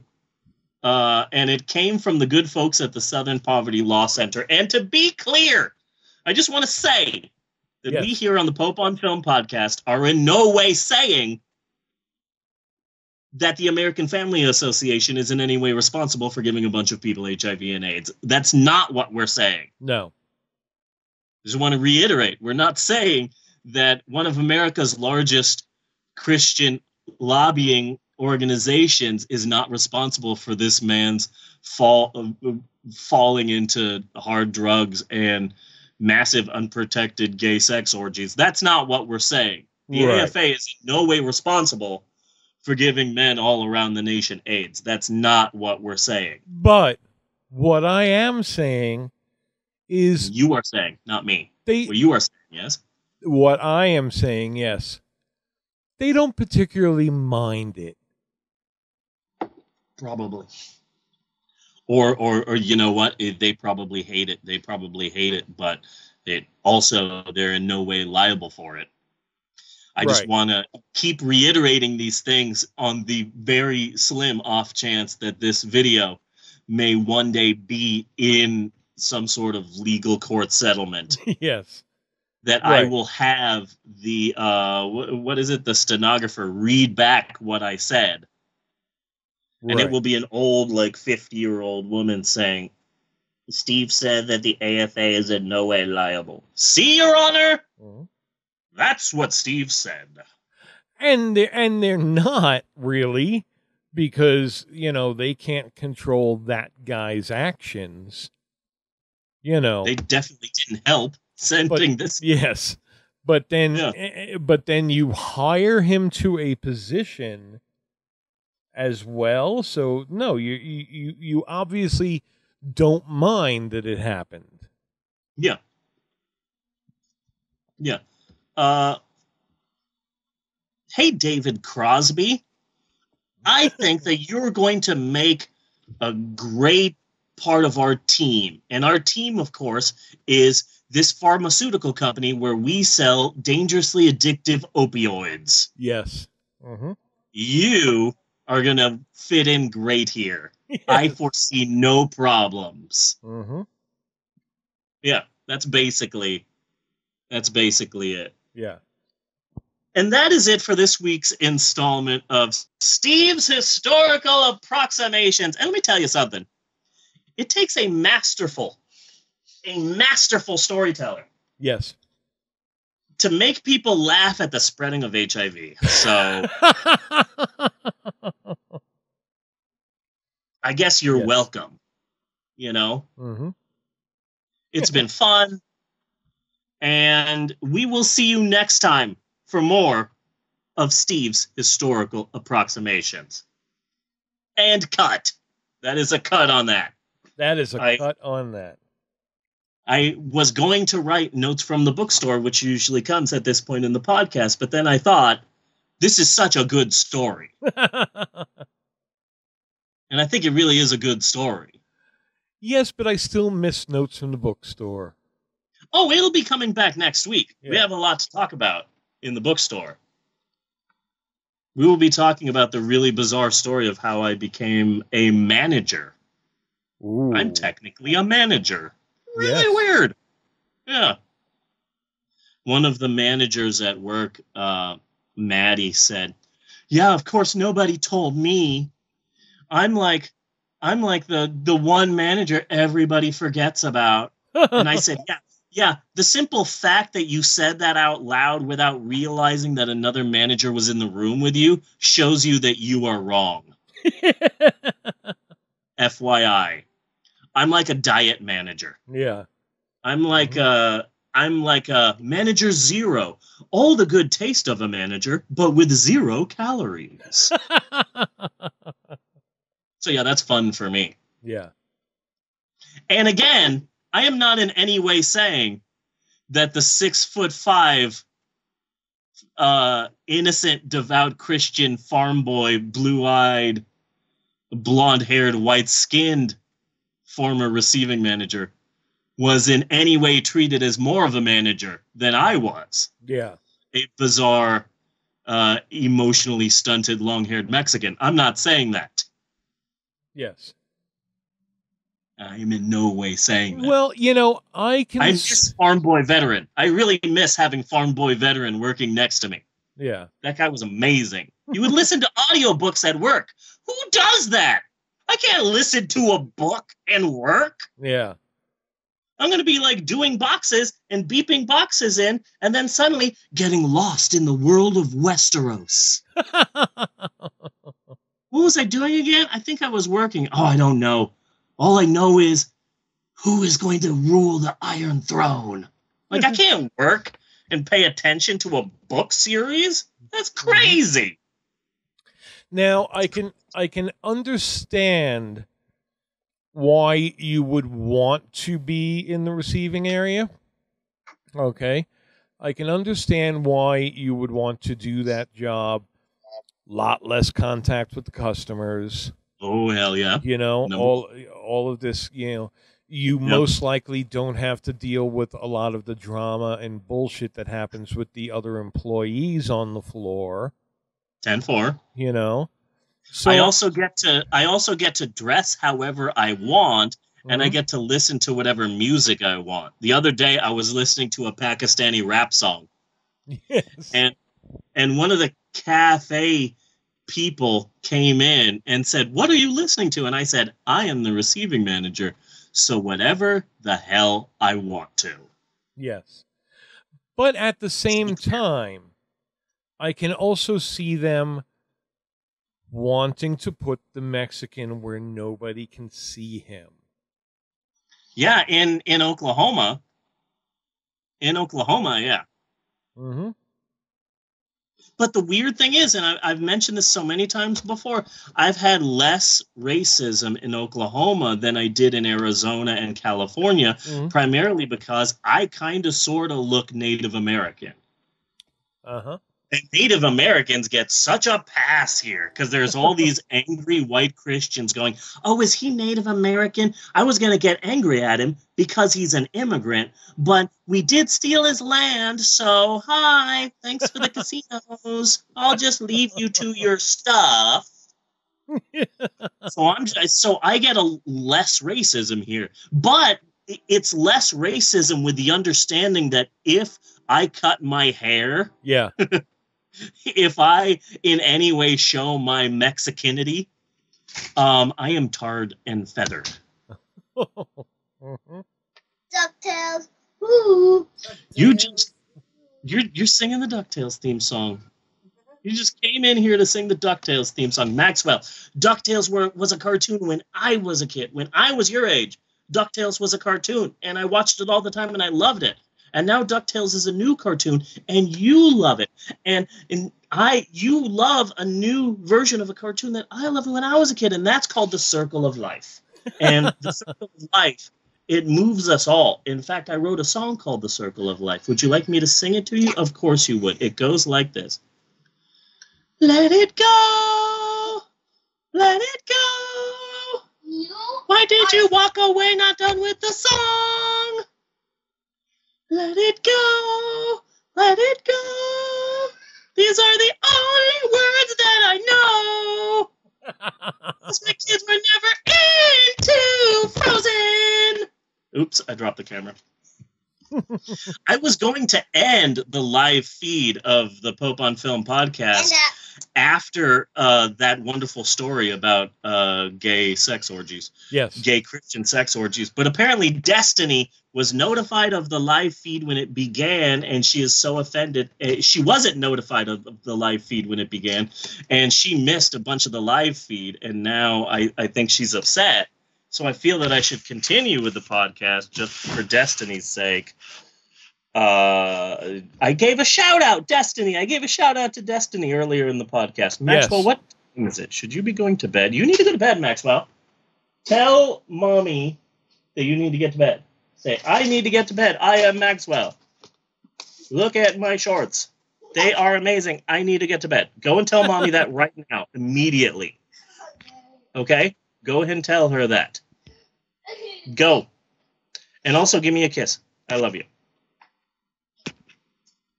I said, give me a kiss. Come here, give me a kiss. You kissed my spine? Like, wait. Boo! Boo! Okay. Good night, Maxwell. Good night. Good night, Maxwell. And so ends the circle of life. My kids were never into Frozen. It was weird. All kids. Like, there was that period in time when it's like, Frozen is the greatest movie of all time. If you are a child, you love Frozen. And then I turned to Emerald and Bella, and they're just on their phones going, yeah, no, Dad. And I'm like, damn it, this is supposed to be the thing. Yeah. That everybody likes. Maxwell, do you want this? And he's like, maybe. Olaf is funny. Yeah, no, I'm good. I'm going to go watch Avengers Age of Ultron again. And I'm like, damn it. I raised you to be too good of a superhero fan. Now you're not into Disney magic. Although technically it's also Disney magic because Marvel bought Marvel bought Disney. Yeah. You know what I'm saying? Yeah. Yeah, you understand. You understand. So, yeah, kids were never into Frozen. No. You know who was into Frozen? My nephew, Jaden. Oh, okay. He was into Frozen. He was super into Frozen. He had the Frozen toys, and he would watch Frozen like once or twice a day, and he was obsessed with it. And you could kind of tell that, like, his parents, Lauren and Dwayne, were kind of like, we're happy that he's into something and that he likes it. Hey, Jaden, we love your spirit. But... And we will be checking in with Jaden from time to time throughout the rest of his life. But maybe here's some Spider-Man Legos. Why don't you see what you can do with those? What was that Saturday night sketch for the pills? Gay Away or Gay and All or... Oh, yeah, something like that. Something like that. My wife has me trained so well that I was on Instagram today, and Saturday Night Live's Instagram feed posted a picture, and it said, who is your dream host for this upcoming season of Saturday Night Live? And when I read that, what I read in my head was, we have no idea who to cast as the host for the upcoming season of Saturday Night Live. Any ideas? So I wanted to write a wrestler. And so I was going to write like John Cena, but it's like, oh, wait, he's already hosted like 2 or 3 times. So like there's no point in that. I don't know. Who's the next big wrestler? Roman Reigns. But then it's like, oh, no, I don't particularly like him. He's not ready. No, screw Roman Reigns. So then I just put The Miz. Because he's been in wrestling for like a decade, and they've never given him like the main push that he needs. So I just put The Miz, and then I just left it. Yeah. And then like a minute later, I started feeling guilty, and I'm like, God damn it, I need to vote for Natasha. So I went back and I wrote cast of Supernatural, parentheses, various, parentheses. And it's like, no, I totally understand how you feel, Bunny. You've never watched Supernatural, but you could have a lengthy conversation with someone about Supernatural. Yes, I could. Yeah, at any time. Yeah, Supernatural. That's the show that has Misha Collins, who plays the Angel Castiel. Yeah. And Sam was Dean, and Dean was Sam. Yeah, Sam was Dean when he was on the Gilmore Girls, and he was working in the grocery store. Yeah. Mm-hmm. I'm gonna. And Dean, who is not Sam, Dean, who's Dean, can sing a mean version of "Eye of the Tiger." Yes. Mm-hmm. Well, then, bunthropology. Yes. Which, just to be clear, is the study of Bunny. It's homework time once again on the Pope on Film podcast. Yes, it is. People of the internet, your attention, please. Cease your dabbing and pay attention. Each week, the Citadel of Steves convenes, and through the fiery ritual of carousel, a piece of homework is chosen. Homework that will hopefully better the lives of our listeners, nay, dirty liberals everywhere. Yes. And this week, we continue last week's discussion on supposedly fair and balanced documentaries. Yes. Very A true fair and documentary. balanced. Yeah. A true documentary is impartial. A true documentary does not pick sides. That is correct. But last week we had a pretty good discussion about documentaries that were in reality one-sided hatchet jobs. Gerbs. And again, Gerbs. I blame Michael Moore. Yes, I blame Michael Moore too. So, for example, there's Bill Maher's 2008 documentary Religulous, or as it's more well-known, Bill Maher shits on Christians for an hour 45. Oh, I fucking hate that movie. I hate that documentary, and so many other atheists are really into it. They think it's great, and like, have you ever seen it? Yes. Yes. Yes, I have. Well, yeah, okay, you must have, because it sounds like you have the same opinion that I do. It's like an hour and 45 minutes of him talking to the stupidest Christians in the world, which it's got some charm, but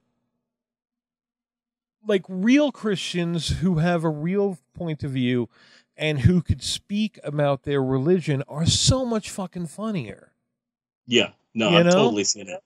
But Bill Maher didn't want to put the work in. The thing is that I believe in atheism until I see other atheists. Yeah.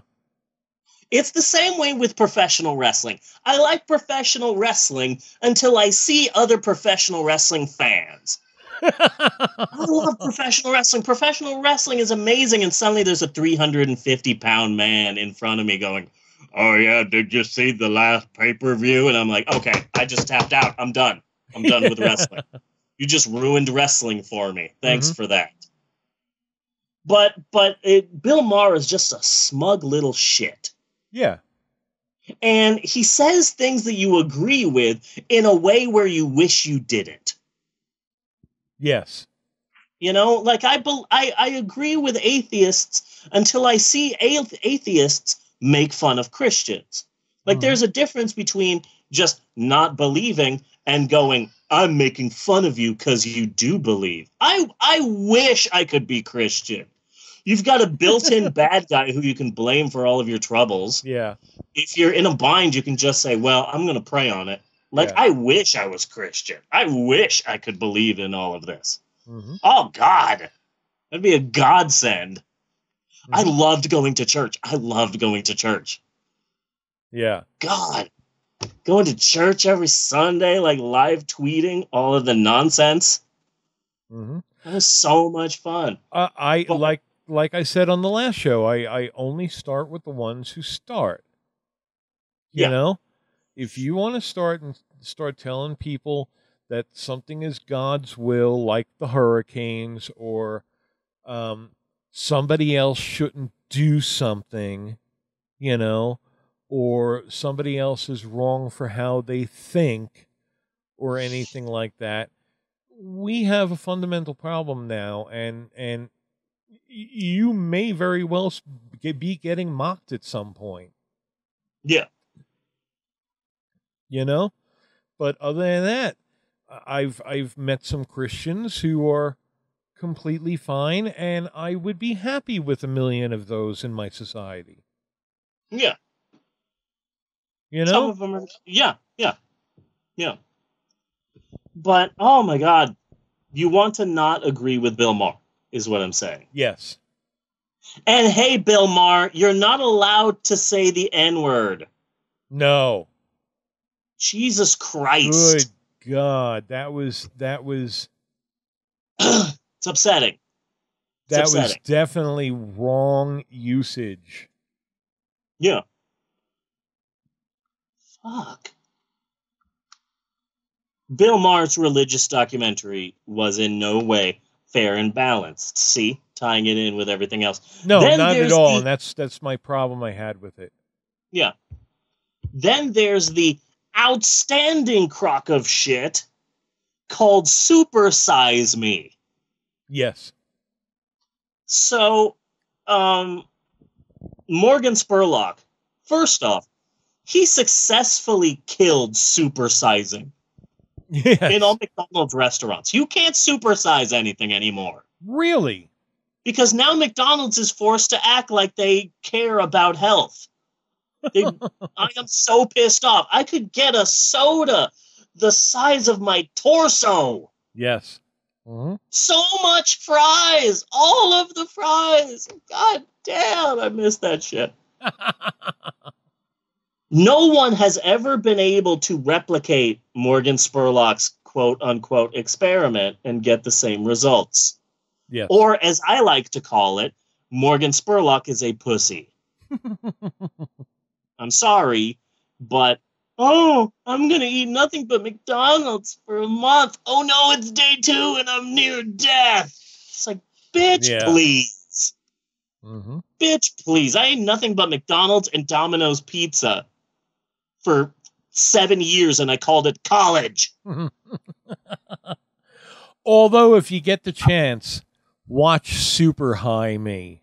Yes, I have seen that too. I have seen Super High Me. That was a lot more fun. Yeah, it's a good rebuttal to the nonsense of Super Size Me. Mm-hmm. Then there is the Schools in Crisis documentary, Waiting for Superman. Waiting for Superman is a documentary all about how public schools are failing and charter schools are the way to go. They're going to save everybody. Charter schools are amazing. Basically, Betsy DeVos porn. Yes. Betsy DeVos jills off to the documentary Waiting for Superman. The thing that I love that's amazing about this documentary is they say, look at this charter school. They have a 98% success rate. The average grade is an A+. Isn't that amazing? Yeah, the documentary doesn't tell you that if a kid gets bad grades, he's just kicked the fuck out. Mm-hmm. Because they can do that because it's a charter school. Yeah. They don't tell you that crap. And then, of course, the worst offender of all is the recent 2016 documentary, Reverend Steve, the Man Who Never Masturbates. Yes. I have some sad news about that documentary. Might not have been 100% accurate. Yes. Is all I'm saying. Mm-hmm. Married for as long as I have. And, yeah. But I pictured that as such a good Marvel superhero, like Daredevil, the man without fear. Yeah. You know? Yeah. Reverend Steve, the man who never masturbated. Yeah. I'm working on the indie comic book right now. Yeah. But when you're talking about evil, twisted, one-sided gotcha documentaries, then the first one that comes to mind is the ridiculously muckraking 2003 brutal, nasty hatchet job, Martin Bashir's Living with Michael Jackson. Yes. Now, here's the thing about Michael Jackson. Some people might have a problem with this, probably because society doesn't work this way, but here it goes. I hate Michael Jackson. Mm-hmm. He is a creepy weirdo who dangled his infant son from a balcony, who spent the last few decades in ass-backwards countries that are so far behind the rest of the world that Michael Jackson was still a big deal. Yeah. He's creepy, and he had sleepovers with kids, and I don't like him. Right. But I love his music. And society doesn't work that way. You're not supposed to hate an artist but still like the artist's art. Yes, it's tough, but you know, like yeah, I like some of the works of Roman Polanski. Yes, and I think he's a huge shitbag. I have never watched The Fearless Vampire Killers. Neither have I. There's just something about that movie that every time I see the preview, it just creeps me out. It gives me like a cold, tingly feeling. Well, not sure why. That's good. Yeah, but not in a good way. More in like the guy who owned the bike shop in Different Strokes sort of way. Yeah, that sort of feeling like, oh shit, this could turn into a snuff movie at any moment. Yes, it could turn into a snuff film. Like Blood-Sucking So- Freaks. You watch Blood-Sucking Freaks, and it's like, this literally could turn into a snuff film at any second. So here's some cases in point. Number one, Miley Cyrus. Yes. I fucking hate Miley Cyrus. Okay. But did you know she did an entire album with the Flaming Lips? No. Yeah. Yeah. It goes to show you that she must smoke a lot of stuff. If she recorded an entire album with the Flaming Lips, there's one song that is dedicated to all of the pets in her life that have died, and it's fucking beautiful. And so, like, I look at Miley Cyrus and I'm like, there's nothing there for me. I hate you. I don't like you. There is nothing there for me. But then when I see the Flaming Lips go, we are going to make an album with Miley Cyrus, that's when I go, okay, there's definitely something in Miley Cyrus that I didn't see before. Yes. I'm willing to be to put my hatred of Miley Cyrus apart from my consumption of Miley Cyrus's art and see what happens. I hate all of Miley Cyrus's music, but that album is pretty fucking good. But I don't know. Maybe it's a matter of age or something like that. Like I could give Miley Cyrus a pass, Yep. Miley Cyrus has only ever reached the level of asshole, I believe. Yeah. Okay. She does a lot of really asshole-ish stuff. Yes. I find that quaint. Okay. Yeah. Where so many other people of a Miley Cyrus ilk, okay? Ilk. Are flat out morally reprehensible, disgusting people. Like the Kardashians or Justin Bieber, Just horrible human scum. Yeah. So that when a celebrity now is just an asshole, it's kind of charming. Yeah. Yeah. No, it's a throwback to better days. Speaking of, like, maybe it's my age, I have never bought a Beyonce album. Yeah. I have never cared about Beyonce. I'm not 100% sure why she's like the queen and I should be absolutely in love with her. Yeah. I felt that was something like, okay, maybe that's just before my time. Yeah, maybe that's like an Emerald thing and not necessarily a Steve thing, because I don't understand the love of Beyonce. And it's like, I don't hate her. I just don't care. I just do not care. Beyonce never comes into my universe. But then she released her last album, Lemonade, and it features a duet with Jack White of the White Stripes. And I'm like, God damn it, White Stripes, you're going to make me care about Beyonce. Damn it. Because again, just like Miley Cyrus, okay, well, if Jack White's like, I'm excited to do a song with Beyonce, then it's like, okay, fine. I'll try Beyonce out. Yes. You got me. Congratulations, queen of all music. Yes. Whatever. So I hate Michael Jackson, but I love his music. And this documentary, which was introduced by Baba Wawa on U.S. television just to show the importance of the documentary. Mm-hmm. It gives me mixed emotions, this documentary that we have watched for homework. Because, number one, this documentary just proves what everyone already assumed about Michael Jackson, that he's a weirdo creepo that is inappropriate with children, and he's a total weirdo creep. So that's number one. So now, Exhibit Q. This shit is massively unfair. Like, remarkably unfair. Yeah. Yeah. It's so unfair. It's especially a double especially when you consider, you know, that when they were shopping, which is an amazing thing. You know, Michael Jackson bought him something. Oh yeah, absolutely. You know, absolutely. He just would have. That's how he is. Yeah. Probably bought everyone on the freaking crew something. And then Martin Bashir turns around and says, Michael Jackson spent $1 million at that one store.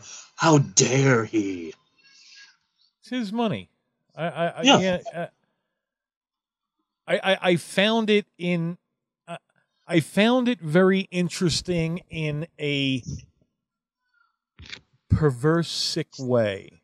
You know? Yeah, that makes sense. You know, that makes sense with a lot of Michael Jackson's output. Just like how I used to be horrified whenever I would get caught watching Lifestyles of the Rich and Famous. Oh God, what was that guy's name? What was his name? Lifestyles of the Rich and Famous. Yes. Oh God damn it! Why you got to do this to me, buddy? He was famous for a moment. Damn it! He was a good sport with things, so he would occasionally have on professional wrestlers. Yeah. That were trying to be like a big deal. So like the $1 Million Man was on Lifestyles of the Rich and Famous. He wasn't rich. Right. That was just WWE trying to sell their lie. But still, like, he was like, I have no problem with this. So, $1 Million Man. Is it We're here Roger or Reggie or... I'm not looking it up because I'm not spending... Okay. I'm not putting effort into this, but let's try to get past it. My point was I don't know if I can get past it. When I would watch it, it would be like, you people have way too much money. Nobody should have this money. Nobody should be able to have this money. And that goes for Michael Jackson, too. Michael Jackson should not have that much money where he could buy a fucking sarcophagus. Yeah. You know? Yeah.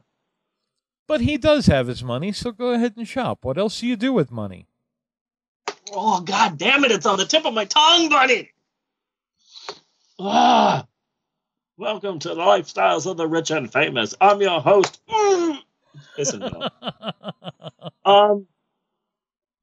let me tell you what this documentary reminds me of. You know, we got a saying here in Oklahoma.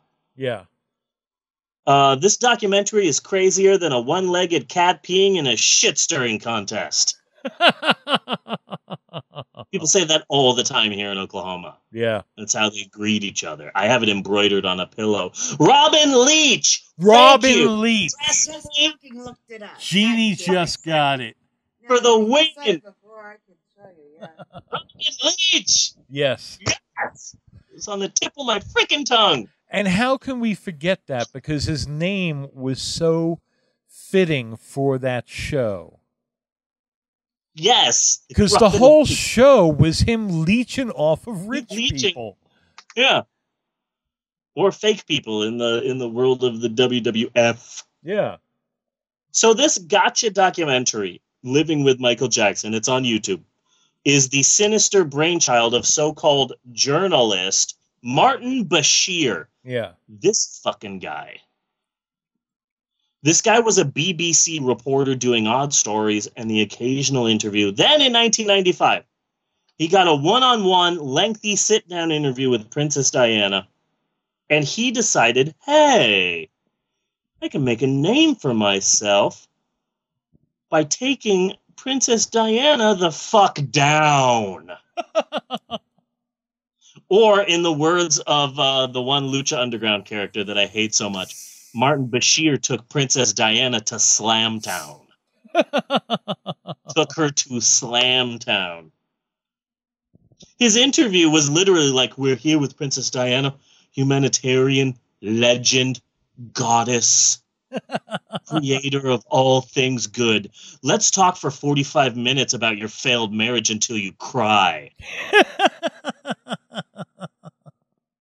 His interview focused solely and harshly on her failed freaking marriage. She cried a bit. Suddenly, fucking Martin Bashir is a household name in England. Yes. But how can Martin Bashir be a household name worldwide? I know, by ruthlessly taking down planet Earth's biggest star, Michael freaking Jackson. Yes, but now at the same time, you got to admit, at that time and place, that was the documentary that we all wanted. Absolutely. Absolutely. Mm-hmm. Yeah. Absolutely.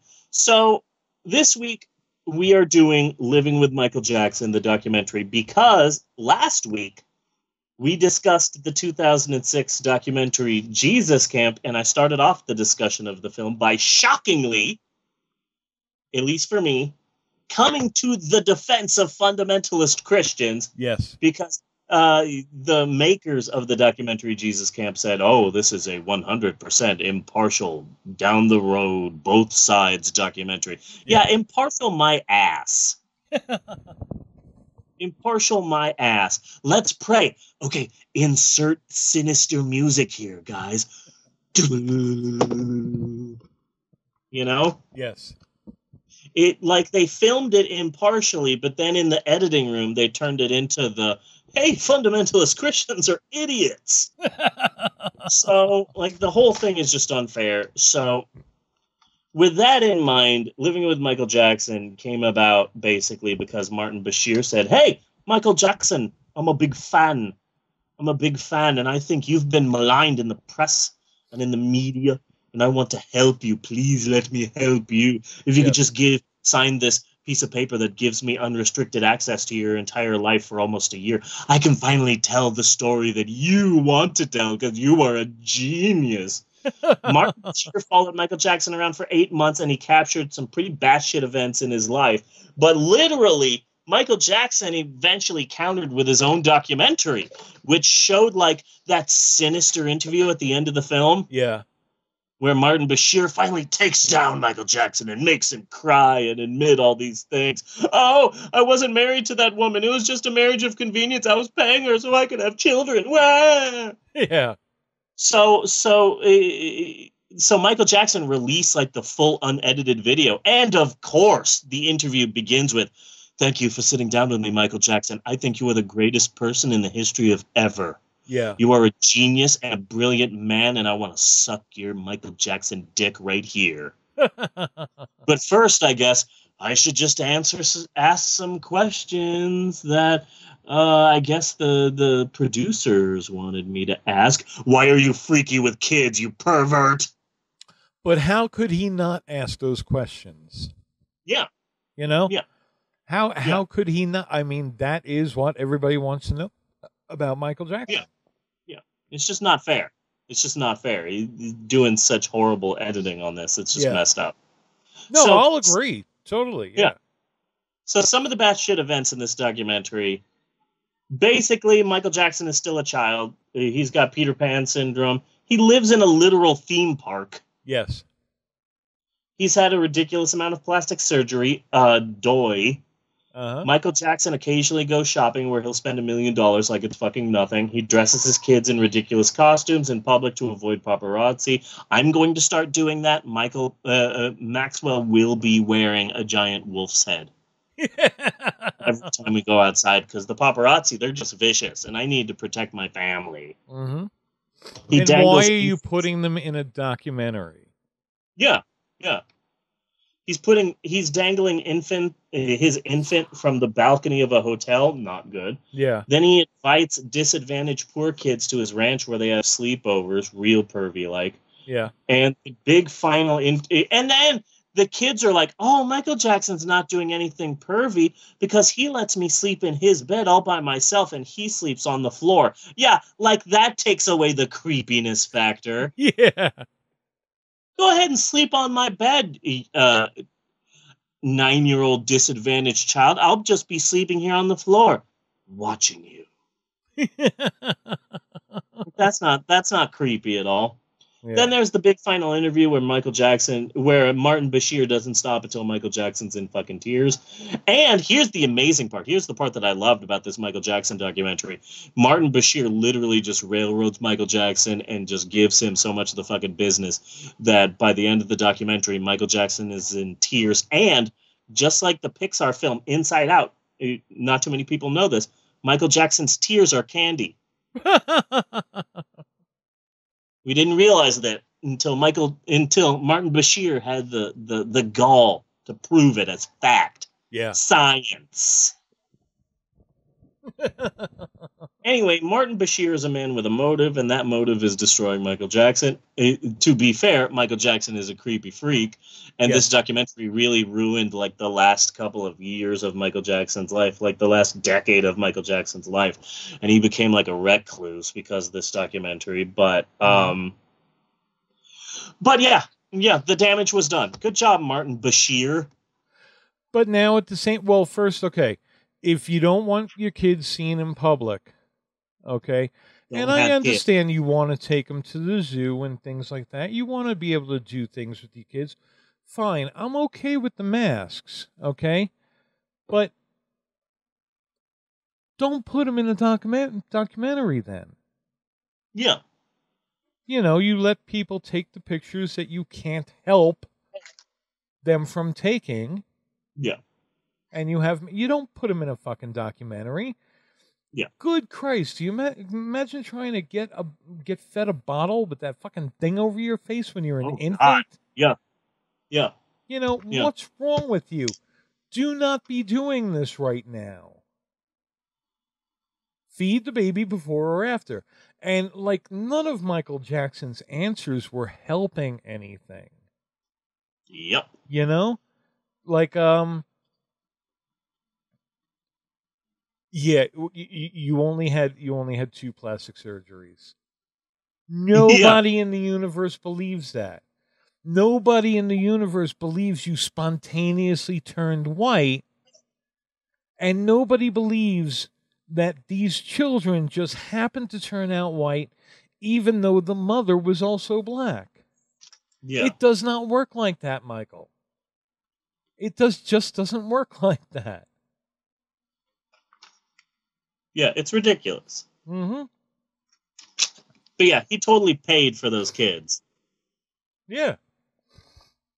The whole, like, I'm Michael Jackson. I can't be pervy with kids. I'm married. Yeah, no, you're not married. Yeah. Don't try for 1 second to say that you're, like, a happy married family man. Mm-hmm. I love Michael Jackson's song, They Don't Really Care About Us.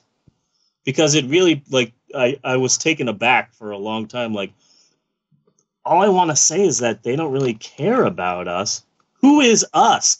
Oh, crap, you think you're black. Oh, my God. White Michael Jackson is still a black man. I'm having a hard time wrapping my head around this. But, oh, my God, you're singing about police brutality against you fellow black people. Oh, my goodness. Now I get it. You're black. I had no idea.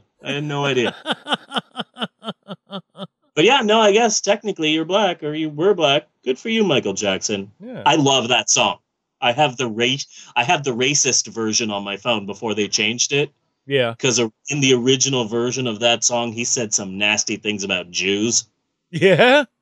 Yeah. There's an anti-Jew version of Michael Jackson's They Don't Really Care About Us that has some really nasty things about Jews. So then the song comes out and people are like, Michael Jackson is racist. And Michael Jackson came out and said, guys, come on. I'm not racist. I can't be. All of my lawyers are Jewish and they're great people. And it's like, no, just tap out, Michael. Just tap out. Just no. There is no good way out of this for you. So he changed the song. So if you ever hear that song, there's a 80-90% chance that you're hearing the changed non-racist version. Yeah. But I have the racist version on my phone. Because I find that hilarious. Not because I hate Jews. Jews are wonderful people. It's just I love it when celebrities are taken down a peg. Uh-huh. Schadenfreude. In fact, that was going to be Maxwell's original name. Yeah? Schadenfreude Galindo, yeah. That would be a great choice. Yeah. Schadenfreude Thispin Galindo was going to be his name. His middle name was going to be Thispin because I found a pen. And I said, look, it's this pen. Uh-huh. That would be a great name. Thispin. Schadenfreude Thispin Galindo. I still don't know why my wife said no. Would have been great. Yeah. I agree. So, that would be a great name. Thank you. Yes. And that is it for homework this week, unless you have anything else. Do you have anything else? Well, even his answers about Michael Jackson talks in circles a lot. You know? Yes, he does. And a lot of the times what he starts out saying is contradictory to what he finishes saying. Yeah. You know? Like, yeah. Well, they didn't just invent plastic surgery for Michael Jackson.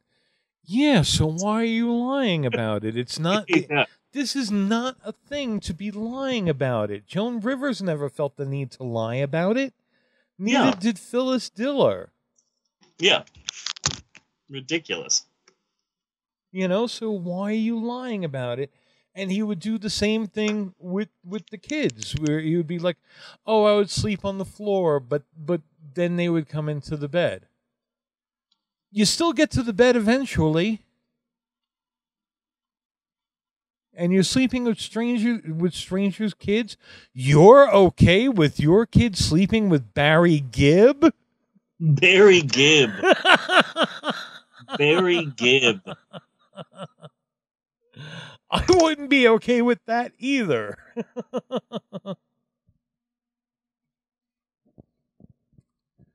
So I think that's I think that's where I need to finish. All right. Well, that is it for homework this week, gang. You all get A's, unless you didn't do the homework, in which case you all get F's. Yes. Anyway, we sincerely hope and pray that your hearts, minds, and pores have all been suitably opened. But don't just assume that you're getting out of here that easily, muchacho. Don't forget next week's homework. And for next week, because, quote unquote, President Trump is literally seconds away from ushering in a hideous nuclear holocaust. Yes. We will be dusting off a slightly old chestnut from Vice News. All right. Back when they were cool, post HBO contract, when they were just posting their own stuff on their own website, vbs.com. In 2010, a small group of Vice, quote-unquote, reporters snuck their way into North Korea and got a tour of all of North Korea. And they made an hour-long documentary about their travels. And yes, it's 7 years old, but I thought that now might be a good time to watch it, seeing as our quote-unquote president wants to literally nuke an entire country of people. Yes. I might have seen this. I've watched some things on North Korea before because it's fucked up. I saw it 7 years ago and it scared the crap out of me. And I remember 7 years ago saying, wait a second, where the hell even is North Korea? Apparently, I need to be afraid of them. I don't even know where it is. And apparently, they're seconds away from killing me. Oh my God, Natasha, you need to watch this documentary on North Korea. Don't worry, though. It's a really fun documentary. There's a lot of weird stuff in it and drinking. But trust me, you need to watch this. And it's not a regular documentary. It's a Vice documentary. Yes. And you can find on archive.org. I had it. I might have accidentally thrown it out, but I had it. You can get off of archive.org's Kim Jong-il's movie book. He wrote a movie. He wrote a book about filmmaking. Really? Yes. Really I was like, bizarre. I got to get that. I never got around to reading it, though. Yeah. But I've got to have that. Yeah. So next week's homework is the Vice Guide to North Korea. It's on YouTube. Might even still be on Netflix, as far as I know. So that is next week. So join us next week, then, for more homework with the Pope on Film podcast. Yes. And cut. So all we have left now is to discuss the movie The Mummy, I believe is how it's pronounced. The Mummy. Yes. And this is not going to be the longest conversation we've ever had about a film because this film does not warrant enough time of my life. No.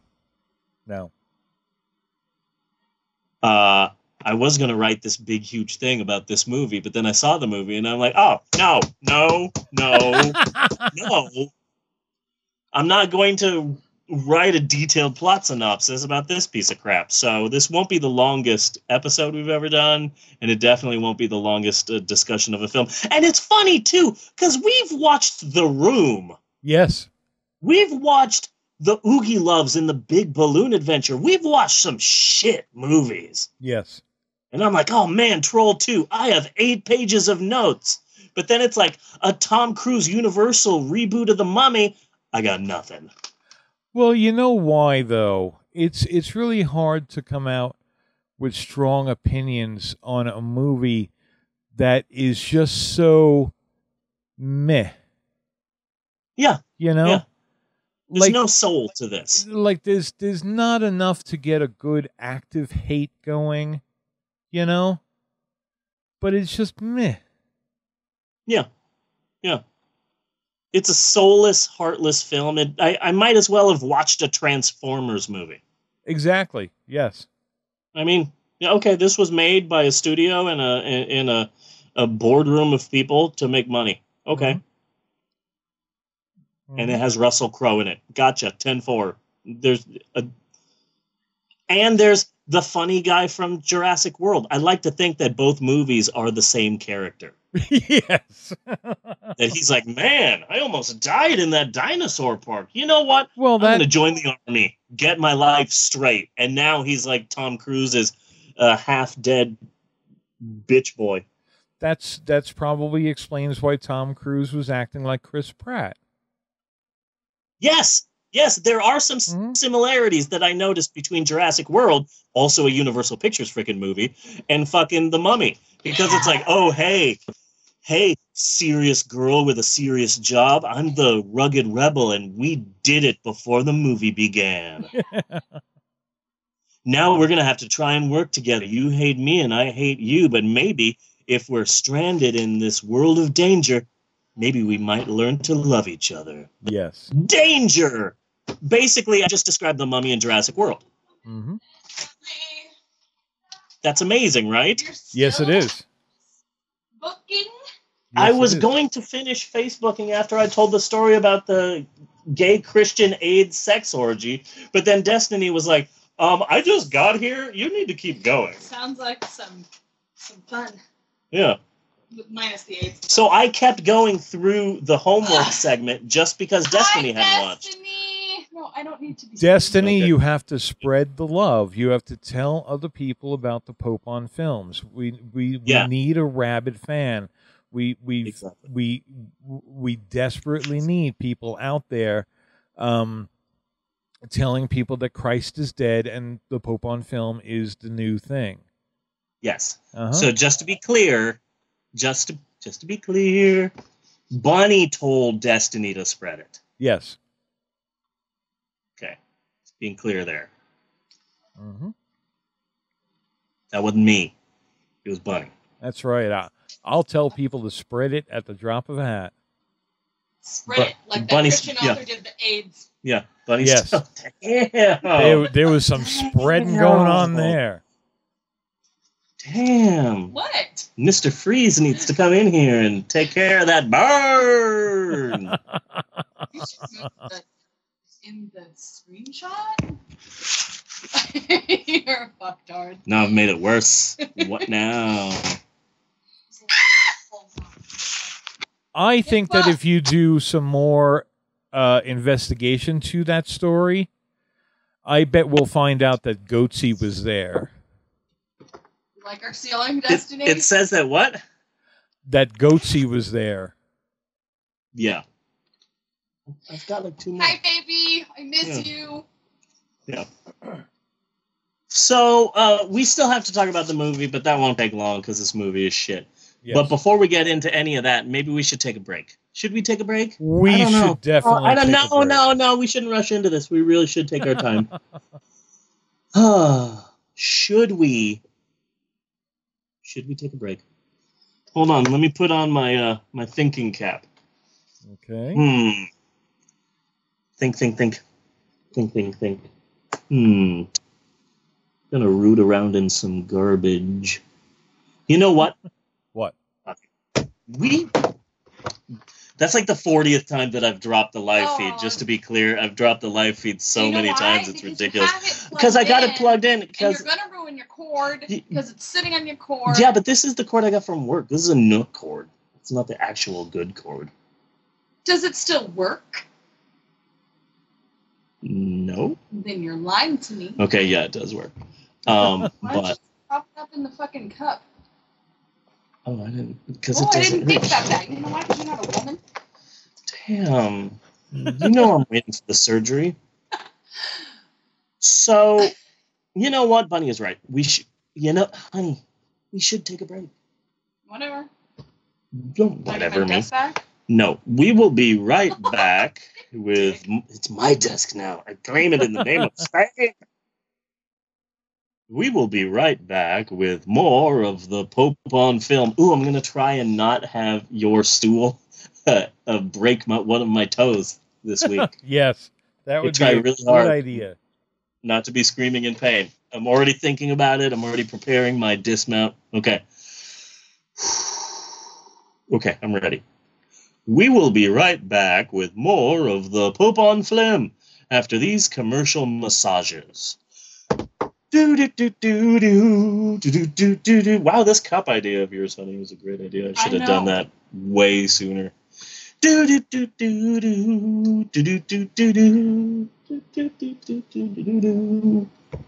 Carson's Comedy Classics.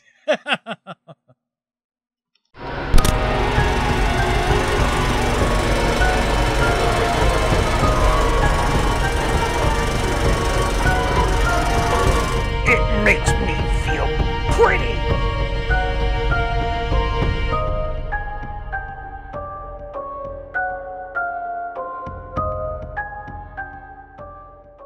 This is awesome podcast.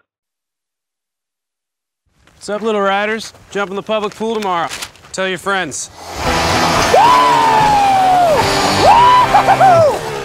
That's just a sample. Good luck. Don't worry, Denise. I've done this before.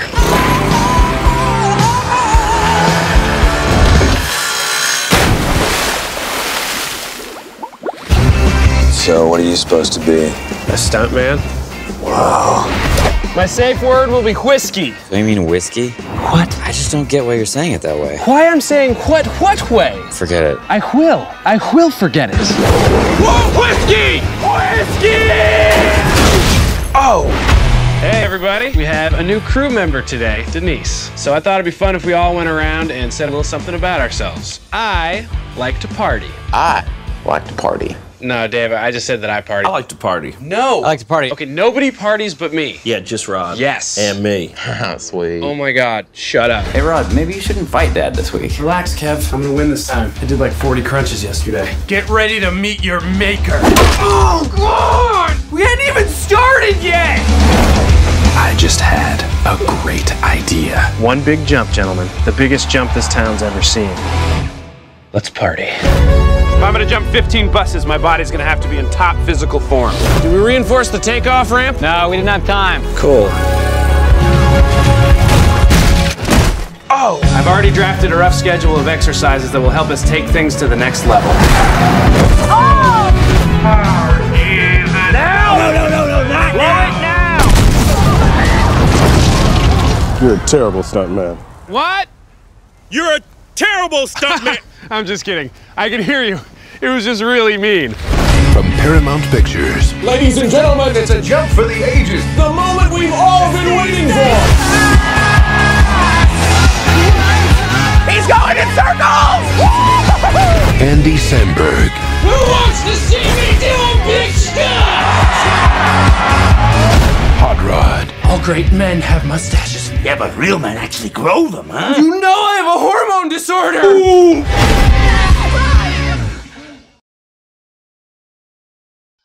And we're back with more of the Pope on Film.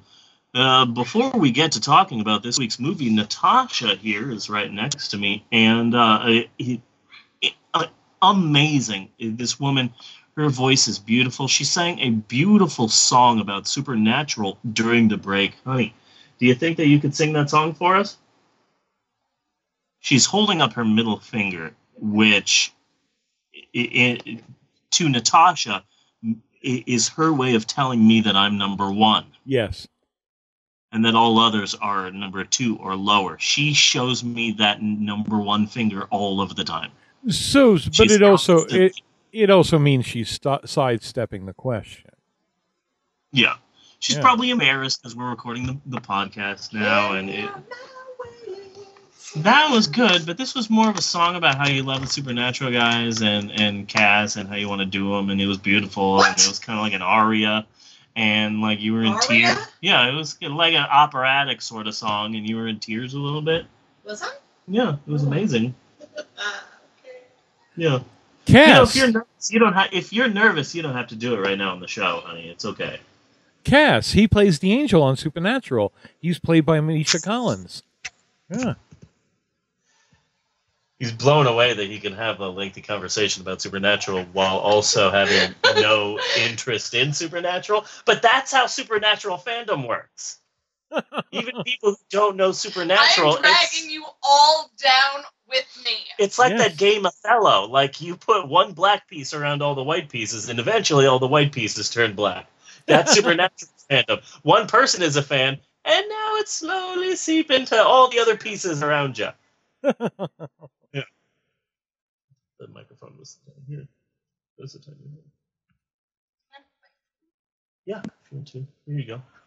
So, Bunny, this week on the show, we are doing a recent, expensive, big budget explosion Tom Cruise super action blockbuster. Yes.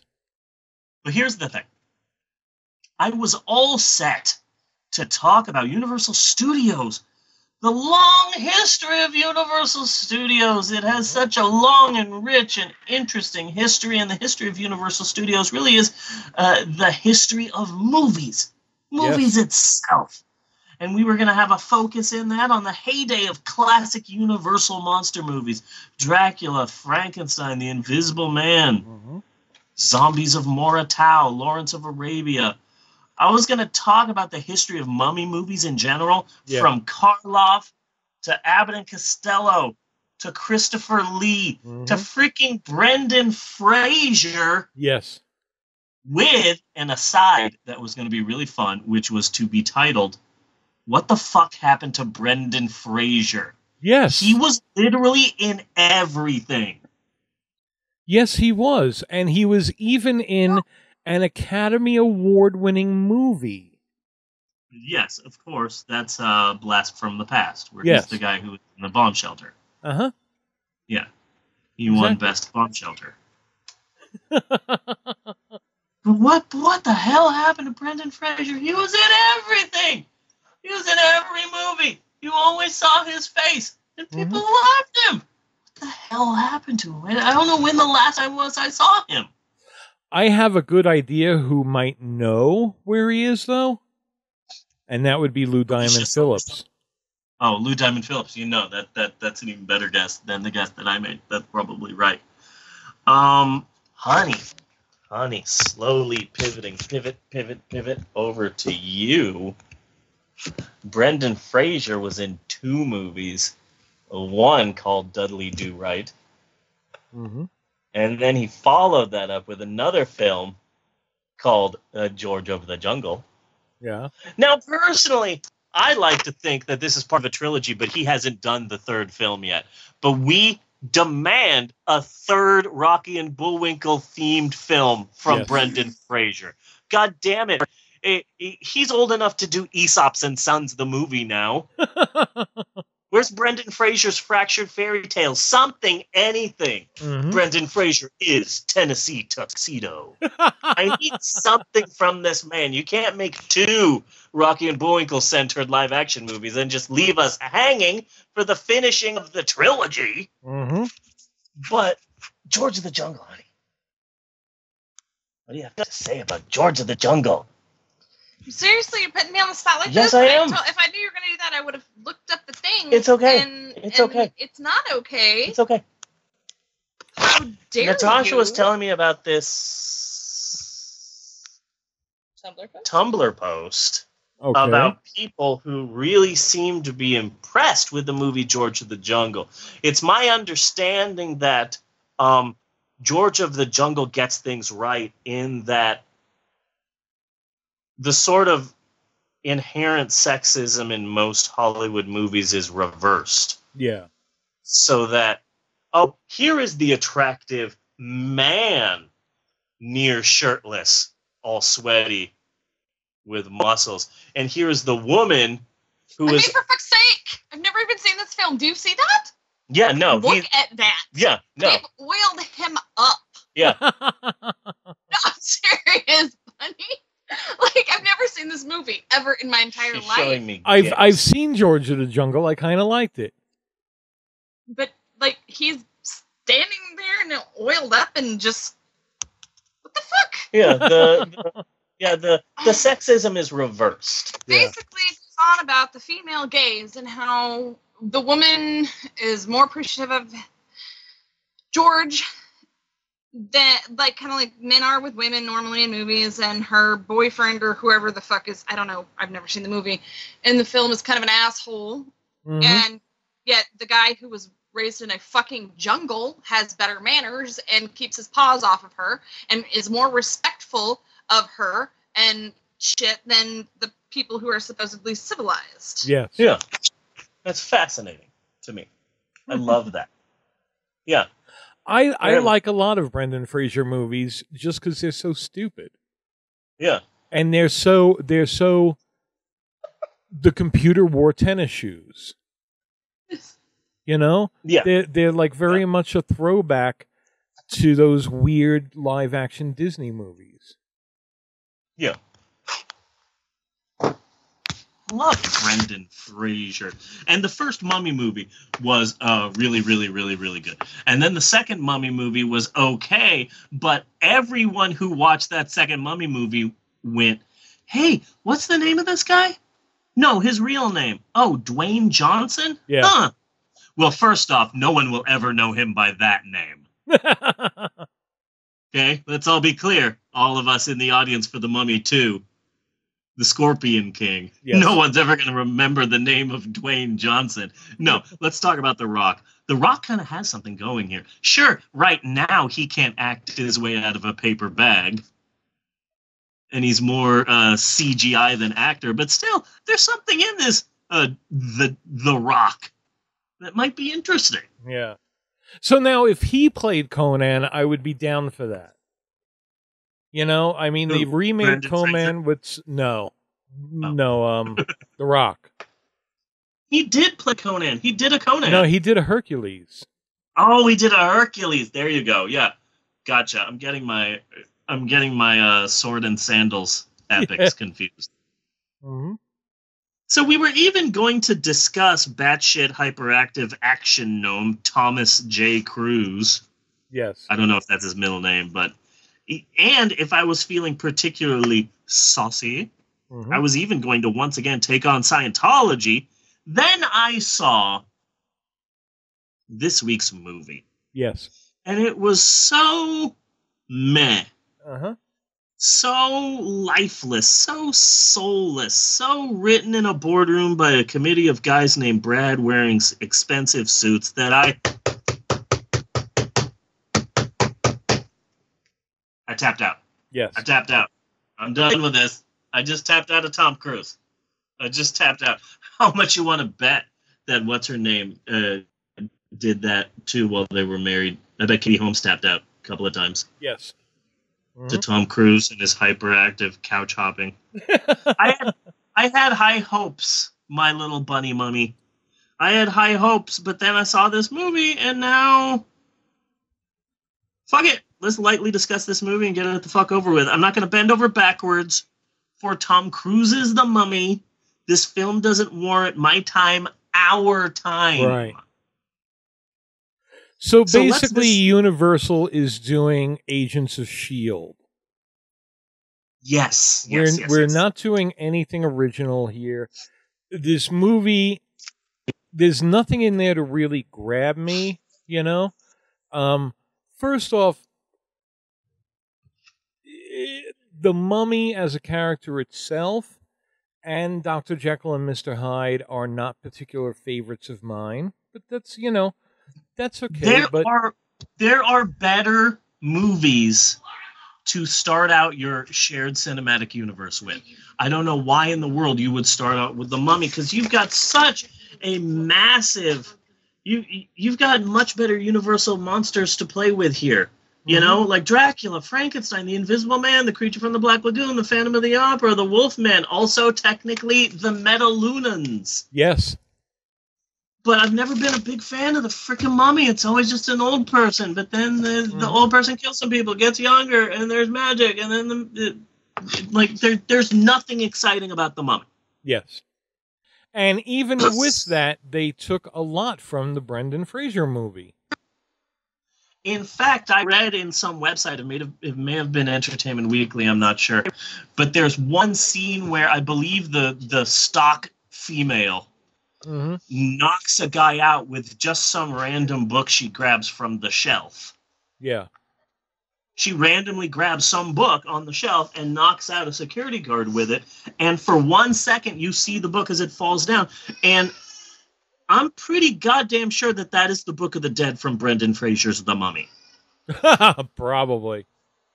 So I'm pretty sure that although this is a reboot, that it is still set in that frickin' Brendan Fraser universe. Yeah. That's my new word for the Brendan Fraser universe. Tom Cruise. Brendan Fraser. Yeah. Tom Cruise was doing a really bad Chris Pratt impersonation, and he needs to ease up on the Botox.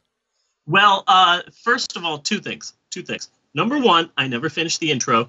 Okay, so this sorry. week on the Pope on Film, we are discussing the 2017 Dark Universe disappointment, The Mummy, or as it's called in Spanish, Pedazo Aburrido de Mierda. You were expecting me to say something funny, but no, that's Spanish for boring piece of shit. Yes. Booyah! That's number one. So next, Exhibit Q. I want to start this movie on a positive note. It's all about the positivity. So that being said, it is always fun to see Tom Cruise get shot at. Yes, it is. If there's one thing I like, it's seeing Tom Cruise get beaten up, get his face smashed in. I like seeing Tom Cruise get strangled. There's something wonderful about seeing Tom Cruise die in a plane crash in this movie. I'm not in any way threatening this man. I'm just saying he's an amazing actor, and you really feel for his emotions. So when you see him die in a fiery plane crash, you're like, yes! And for me, Tom Cruise is much like Michael Jackson. I do not like Tom Cruise. In fact, I really can't stand him. Okay? Yeah. But he has always been a very good actor. You know? And I had even seen Jack Reacher and enjoyed it quite a lot. You know? Yeah. This is like the worst fucking Tom Cruise performance I think I've ever seen. And again, it's amazing the similarities between Tom Cruise's The Mummy and Chris Pratt's Jurassic World, both done by the same companies. It's ridiculous. Number one, they both have the funny guy. There's an actor in both of these films. Mm-hmm. But yeah, no, Tom Cruise is just Chris Pratting it up. Mm-hmm. It's ridiculous. This is the exact same movie. And a lift from American. I feel that this is a lift from American Werewolf in London. That you have your dead funny friend tell you that you're cursed. Yeah. You know? Yeah. And frankly, first off, his friend wasn't that fucking funny, you know? And I saw other things in the movie where it was kind of like, that was probably funny in the theater, you know? There were things that I saw that I did not laugh at, but I could see if you were in a theater setting, it would get a chuckle from the crowd. Yeah. And that's really part of what I felt was missing, is that it really needs more humor. Yeah, action movie funny is different from real funny. Yeah. Yeah, this movie was very action movie funny, but not real funny. But as Universal fans, I think what we really want is to get back to where these movies were fun, you know? I mean, Yeah. I love Frankenstein. I love the original Frankenstein movie, you know? And, like, that's one thing. And we've had hundreds of retellings of the Frankenstein story. So that, like, that's in a different class, you know? But I want to see the goofier ones, like Frankenstein Meets the Wolfman, or House of Frankenstein, House of Dracula. You know, Yeah. I think this is what we want to see.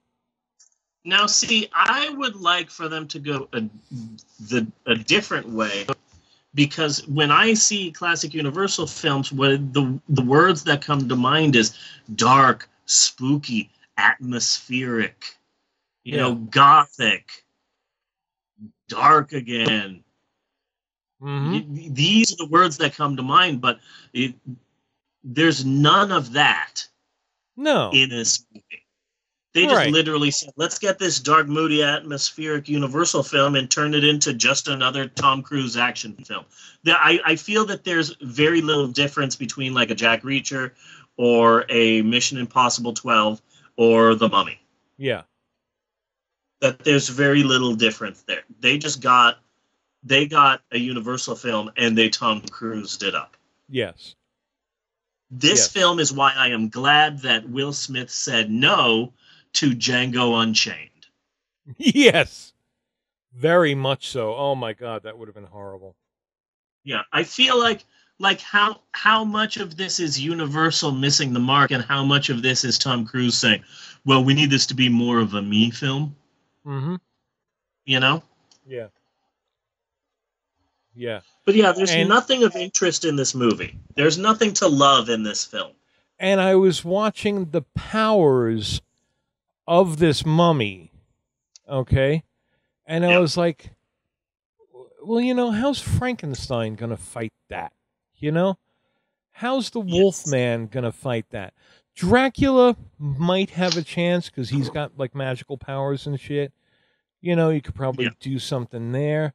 But I'm like, okay, we kind of have an unbeatable villain until I get to the movie and I start shrieking. Yeah. You know, because I don't know what you got out of this. I got Tom Cruise is the Mummy. I felt like Tom Cruise is some sort of, like, weirdo god. Yeah. I'm not sure if he's the Mummy, but yeah, Tom Cruise is a god now. Yeah. So what I saw was whenever something bad happens in the universe, they're going to try and go to him for help. Yeah. And now Tom Cruise is like the savior of this universe, basically. Which does not give me a good feeling. No, not. Oh, wait a moment. So, if you close your eyes, if you're watching this film and you close your eyes, yes, you can see like the suits at Universal saying, "We want this film to be different. We want this film to be completely different." I've got an idea. What if the Mummy was a chick? Great idea! That's all the characterization we will need. The Mummy's a girl now. Mm-hmm. That's just as far as they got. I had such high hopes for this movie and the whole Dark Universe series that I always thought it was weird growing up that, like, hey, Universal is sitting on some of the greatest monster movies of all time. Yes. Why are you doing nothing with this? So when I heard of the idea for the Dark Universe, I'm like, okay, number one, that's a stupid fucking name. But number two, this has the chance of being something really big. You're getting these big stars, and you're rebooting this entire universe, and it's a shared universe, and this is going to be good. But there's just no life to this at all. No. There's just nothing exciting here. I've already seen Hellboy. You know? Yeah. Yeah. That's it. We're going to build up a secret society of monster fighters, you know. So it's the Avengers, it's Agent of S.H.I.E.L.D., it's Hellboy, it's, you know, I've seen this a million fucking times. The only part of this film that I got excited for is when Tom Cruise is taken to, like, the secret government headquarters, and he's going through and he's looking around at everything, like the Collector and Guardians of the Galaxy. He's looking at all this shit, and there's a jar with a hand, and it's obviously a creature from the Black Lagoon hand. And I got so excited, and I geeked out at that Black Lagoon hand. But then it's like, okay, that's the only exciting part of this film. And also, we're an hour into this film, and I'm excited about seeing a pickled jar with a hand of a better character. Yes. Like, that's not a good review of this film, that I'm excited to see the creature from the Black Lagoon for 3 seconds. Yes. Oh my god, look at that. It's the creature from the Black Lagoon hand. That would have been a better movie. Also, you know, I know that times have changed, and now we can watch, like, Saw 12 and have, like, eyeballs popping out of sockets, but technically these classic Universal films were horror movies. Yes.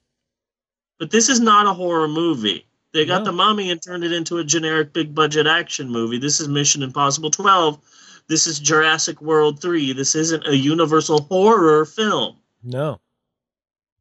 What are your thoughts on Russell Crowe as a prim and proper Dr. Jekyll slash oddly with what I said about Dr. Jekyll earlier, I kind of liked Russell Crowe's bit. Like, it was like the only real bit in the movie that I felt any engagement with. Yeah. Yeah. I don't like the whole, hey, guess what? I'm the Nick Fury of this. Yes. Guess what, everybody? I'm Nick Fury. Expect me in everything. Yay! I don't know how Dr. Jekyll's going to appear at Castle Frankenstein, but, you know, whatever. I'm also but in this universe, you know, if we're going modern times, which I think is a big mistake, I wanted Dark Shadows Gothic. You know? Yeah.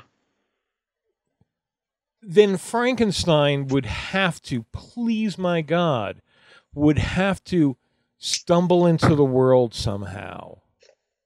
You know? Yeah. You can't just... Don't give me another fucking Frankenstein movie. You know? Yeah. Yeah. Don't give me creating the monster and all that. Nobody does not know Frankenstein. That's why I was kind of excited at the fact that there's a small possibility that they could turn it around in 2019 with Bride of Frankenstein. Yeah. That's the next film in the Dark Universe. God, I hate saying that. Every time I say that, a part of my soul dies. Every time I say Dark Universe, it's so depressing. So, but it's really got to be a Frankenstein that was created way back when and has lived this whole time. Yeah. You know? Well, I'm thinking of something different.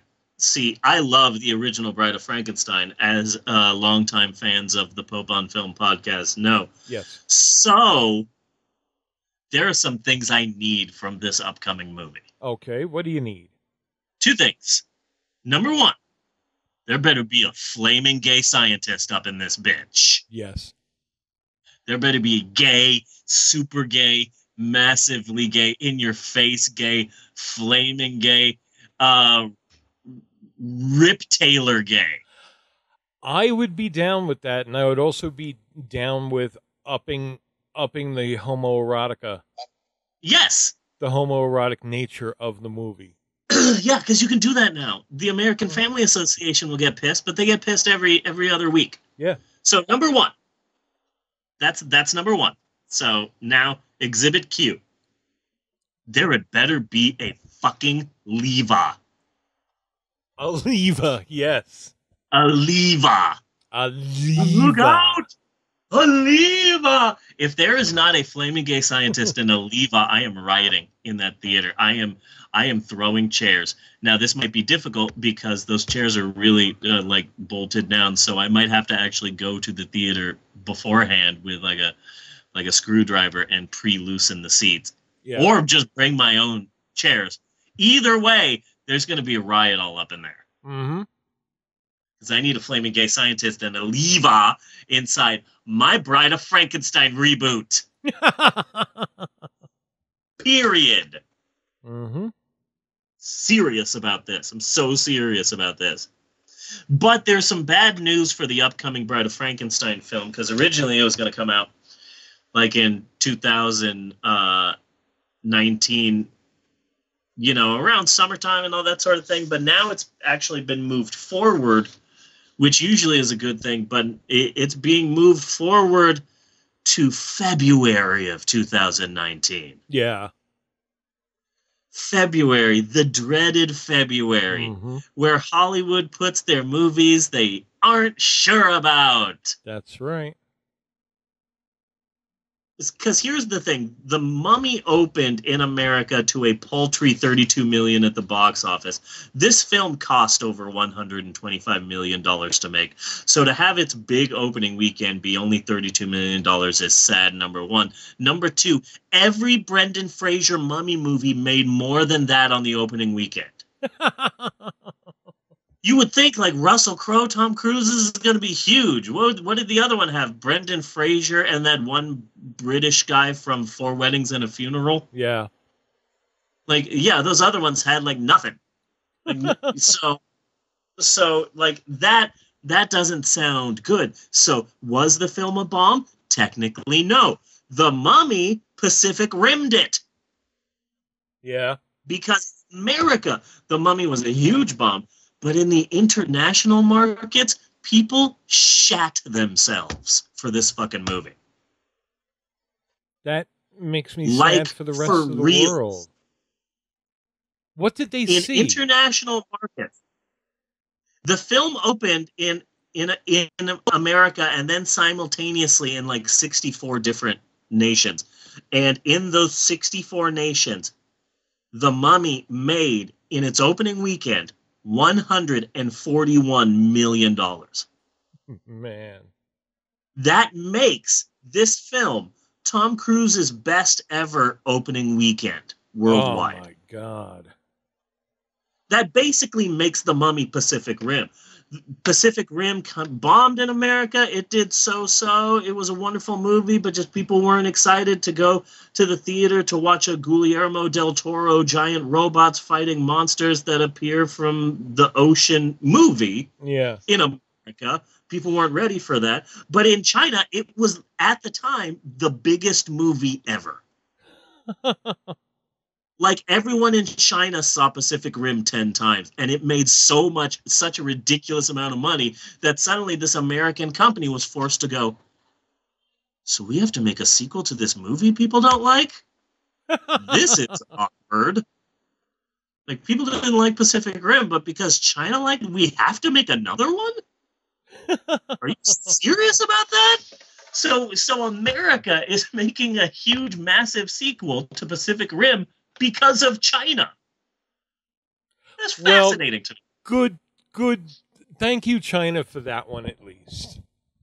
I love Pacific Rim, but The Mummy was a huge hit worldwide. It just bombed here. So now Universal is in a tough predicament. We need to make a sequel to this movie that people don't like here. Mm-hmm. Like, apparently Bulgaria and Europe are just eating up Tom Cruise right now, but America just has had enough. They've tapped out. Yeah. But, yeah. So I don't see what they could have liked. I don't see it. this is just your typical action movie, and there's nothing exciting about it. But I imagine if I lived in South Korea, if I lived in Vietnam, what was that nation that loved listening to us on SoundCloud? Vietnam, yeah. If I was living in Vietnam, and we things were still pretty have grim. fans in Vietnam. Yeah, we're huge in Vietnam, honey. We're huge in Vietnam. If I was in Vietnam and I lived kind of a poor life and things looked grim, you bet your ass I would want to see a big budget American action film starring Tom Cruise. Yeah. That's because he's the same size as a bunch of Vietnamese. Damn, honey. What did you hear she that? say? No. She said Tom Cruise is big in Vietnam because Tom Cruise is the average size of most Vietnamese men. Oh. Well, there goes that fan base. Yeah, you just ruined our fan base in Vietnam, honey. Did I? Yeah, you did. Or did I just strengthen it? So you think there are people in Vietnam going, "Oh yeah, no, we'll have Tom Cruise, yeah, we'll have to see." Yeah, people in Vietnam, let's get your hate mail for Natasha. Yeah. Okay, yeah, bring it. Let us know. Yeah, to be clear, Vietnam fans out there, my wife said that, and not Bunny or I. We didn't say that. It was my wife. Just to be clear. Damn, it was a big pile of meh. Yeah. So that's all I got for the movie. I was gonna write a massive plot synopsis. Then I saw the plot, and I'm like, "Yep, nope, no point." I don't blame you. I don't blame you. The Mummy, the movie sucks. Hopefully, Universal will be able to turn it around. But how did she throw up mercury? How did she do that? You know, that I don't. He embalmed her with mercury. That's in your veins, okay? Yes. When you throw up, shit doesn't come out of your veins. Yeah. Not unless you have a serious problem. Yeah. But let me tell you the thing that upset me the most about this film. There are a lot of things that upset me about this film, but let me tell you about the one that hurt the most of all. Yeah. There should be a law that says if you are making a shared cinematic universe, you need a fucking post-credit scene. Yes. Or at least a mid-credit scene. You're building a world here, bitches. No, you're just fucking spoiled, Steve. No, I sat through an amazingly long-ass end credit roll waiting for an end credit scene. Yeah, I'm cheated. Yeah. Also, all of my fans in Vietnam are just like really just hating you right now. Yeah. Not only did you make fun of him, but then you're like attacking your husband. Mm-hmm. I imagine in Vietnam that's bad, or maybe not. I don't know anything about Vietnam culture. Yeah, exactly. So, I know a lot about Vietnam culture. They play 60s music all the time, and there are choppers everywhere. Mm-hmm. There's smoke. And all of these American men are doing drugs and then shooting people in the trees. Hey, I've watched a lot of films about Vietnam. It's you. People in Vietnam right now are converting to Islam just so they can declare jihad on you. You're going to get a jihad. That's right. Yes. Natasha I'm going to mark jihad. that off my bucket list. Nice. I put a jihad on you. Yeah. The bucket list is just full of buckets. So that's it for this week. Now, Bunny, let's talk about next week. Yes. I have 3 ideas for movies. Either one of these would be a good episode. Either one of these films we could do for different reasons. In my mind, and possibly there's been heartache and pain. I don't know. Okay. We've been singing a lot this episode. Yeah. We've been singing a lot. You know why we've been singing a lot? Because it's the circle of life. Hatiyata, hatiyata, hey. I don't know the African parts. and they move us all. Hatiyata, hatiyata, hey. Simba. You remember that meme Yes, we I saw? did. Yeah. I'm gonna have sex with Natasha. No, you're not. Yeah, I know I'm not. And then when I come, I'm gonna get some on my thumb and I'm gonna rub it on her forehead and say, Okay, Simba. but see, it wasn't that. It was fingering and then. Oh yeah, fingering. Yeah, that's even better. Can I finger you? No. For science? No. Fingering for science, though. Boom. That's our free band name for the week. There we go. Fingering for science. See, I didn't even have a free band name this week. You're You helped me welcome. out. Yeah, thank you for that. So, Bunny, I have 3 different movies we could do for next week. I want you to pick which movie. In my mind and in Natasha's mind, there is a movie that possibly you might favor over the other movies. But really, you're a wild card, so you can pick either one. There's one that I think that our podcast would want to do, and I'm going to try and not crack up during this, but I'm going to try and be serious. Here you go. 3 movies possible for next week. Number 1. The Tooth Fairy. No. No. Fuck you. Okay. It wasn't an offer. Oh, damn it. Okay. Number 1. Baby Driver. Recent film. I've talked about it at length with pretty much everyone I know. It's about it's a typical crime film. There's nothing that exciting about it. It's about a young man and he's a getaway driver and he wants to get out of this life, but he's going to do one last score, one last crime. And there's a Tarantinian. There's a lot of crime bosses and double crossing. And it's Kylo Ren, right? Hold on. I believe so. No. Plot twist. Shamalama and Shamalama Ding Dong plot twist. Minnie Driver's son. That's why it's called Baby Driver. Yeah. It's Minnie Driver's infant child. Yeah. That's driving. Yeah. But the driver has tinnitus, so there's a constant ringing in his ear, and the only way that he gets that ringing out is by constantly having like an iPod with him, and he's constantly listening to music.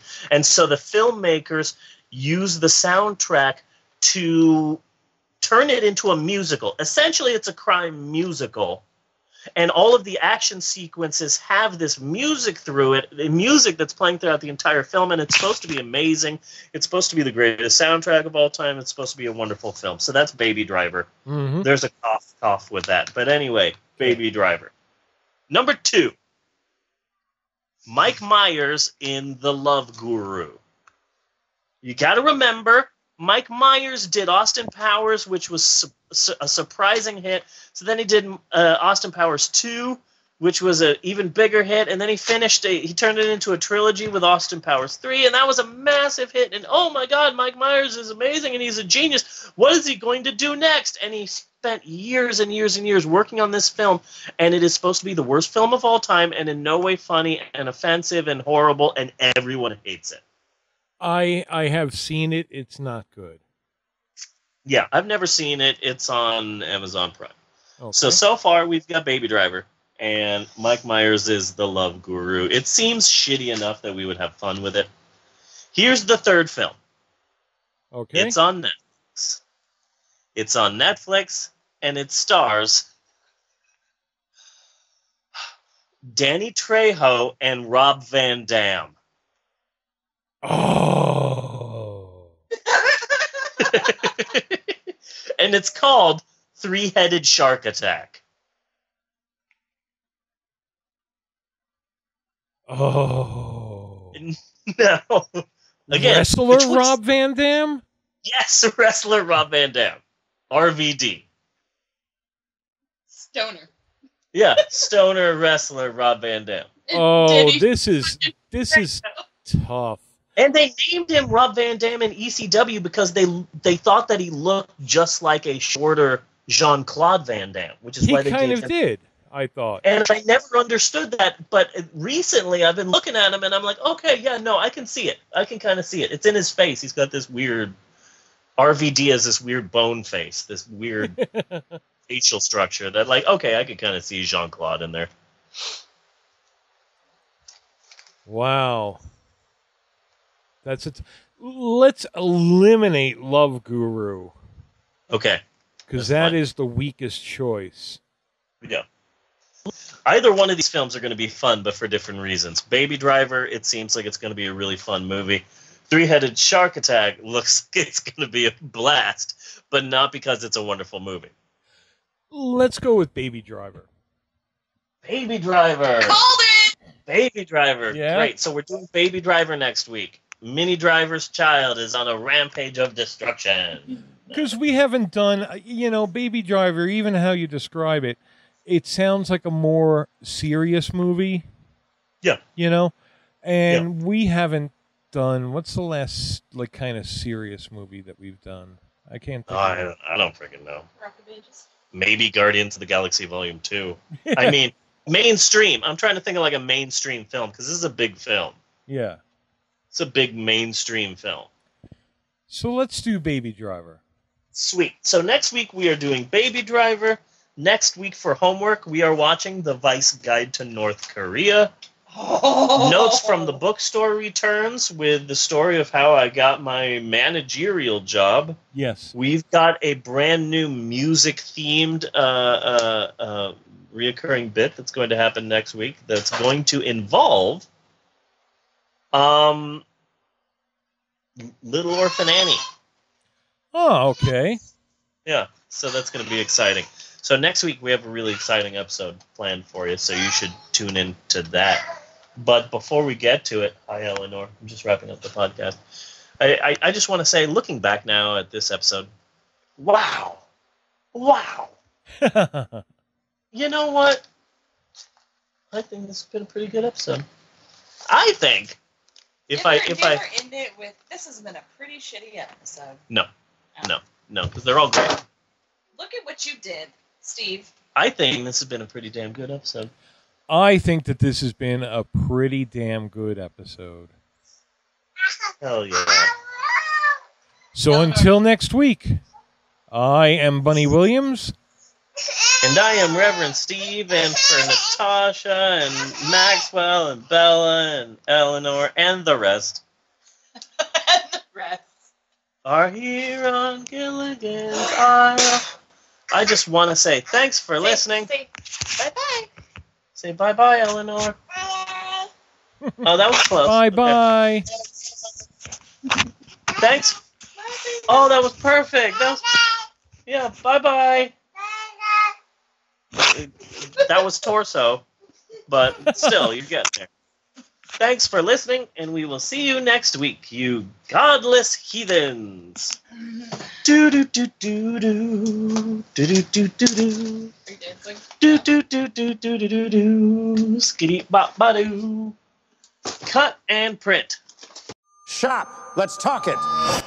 The target is an armored truck at Perimeter Trust. 10 a.m. sharp. Bank is right next to the switch card, baby. Hit the long stay parking structure. Start in the a.m. Questions? I got a question, Doc. Why would I believe phones over here heard the goddamn word you said? He ain't even listening. Baby? The target is an armored truck at Perimeter Trust in Dunwoody, 10 a.m. sharp. The switch car is ready, but you want me to hit the long stay parking structure and get a heist vehicle that stays colder longer? It needs to be ready for an 8:30 start. Questions? You've been my driver for every job since we met. You're the best in the business.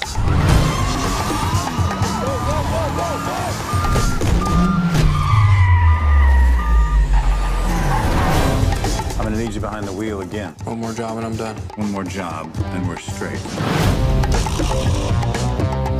Hey, why is he listening to music all the time? He had an accident when he was a kid. He's got mental problems? I'm the one got the mental problems in the crew. Position taken. What is your name? Baby. Your name's Baby. B-A-B-Y, baby. In this business, the moment you catch feelings is the moment you catch a bullet. You are my lucky charm, and I'm not doing this job without you. Your waitress girlfriend, she's cute. Let's keep it that way. I have to drive again. It's not what I want. And what do you want? To get out of here. You win. I'm in, baby.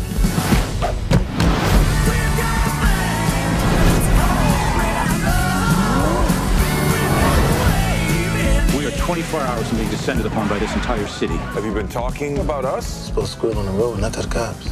We're getting out. I have to end this. What's happening, baby?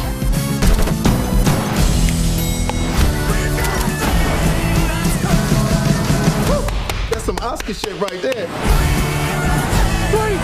Song's over, baby.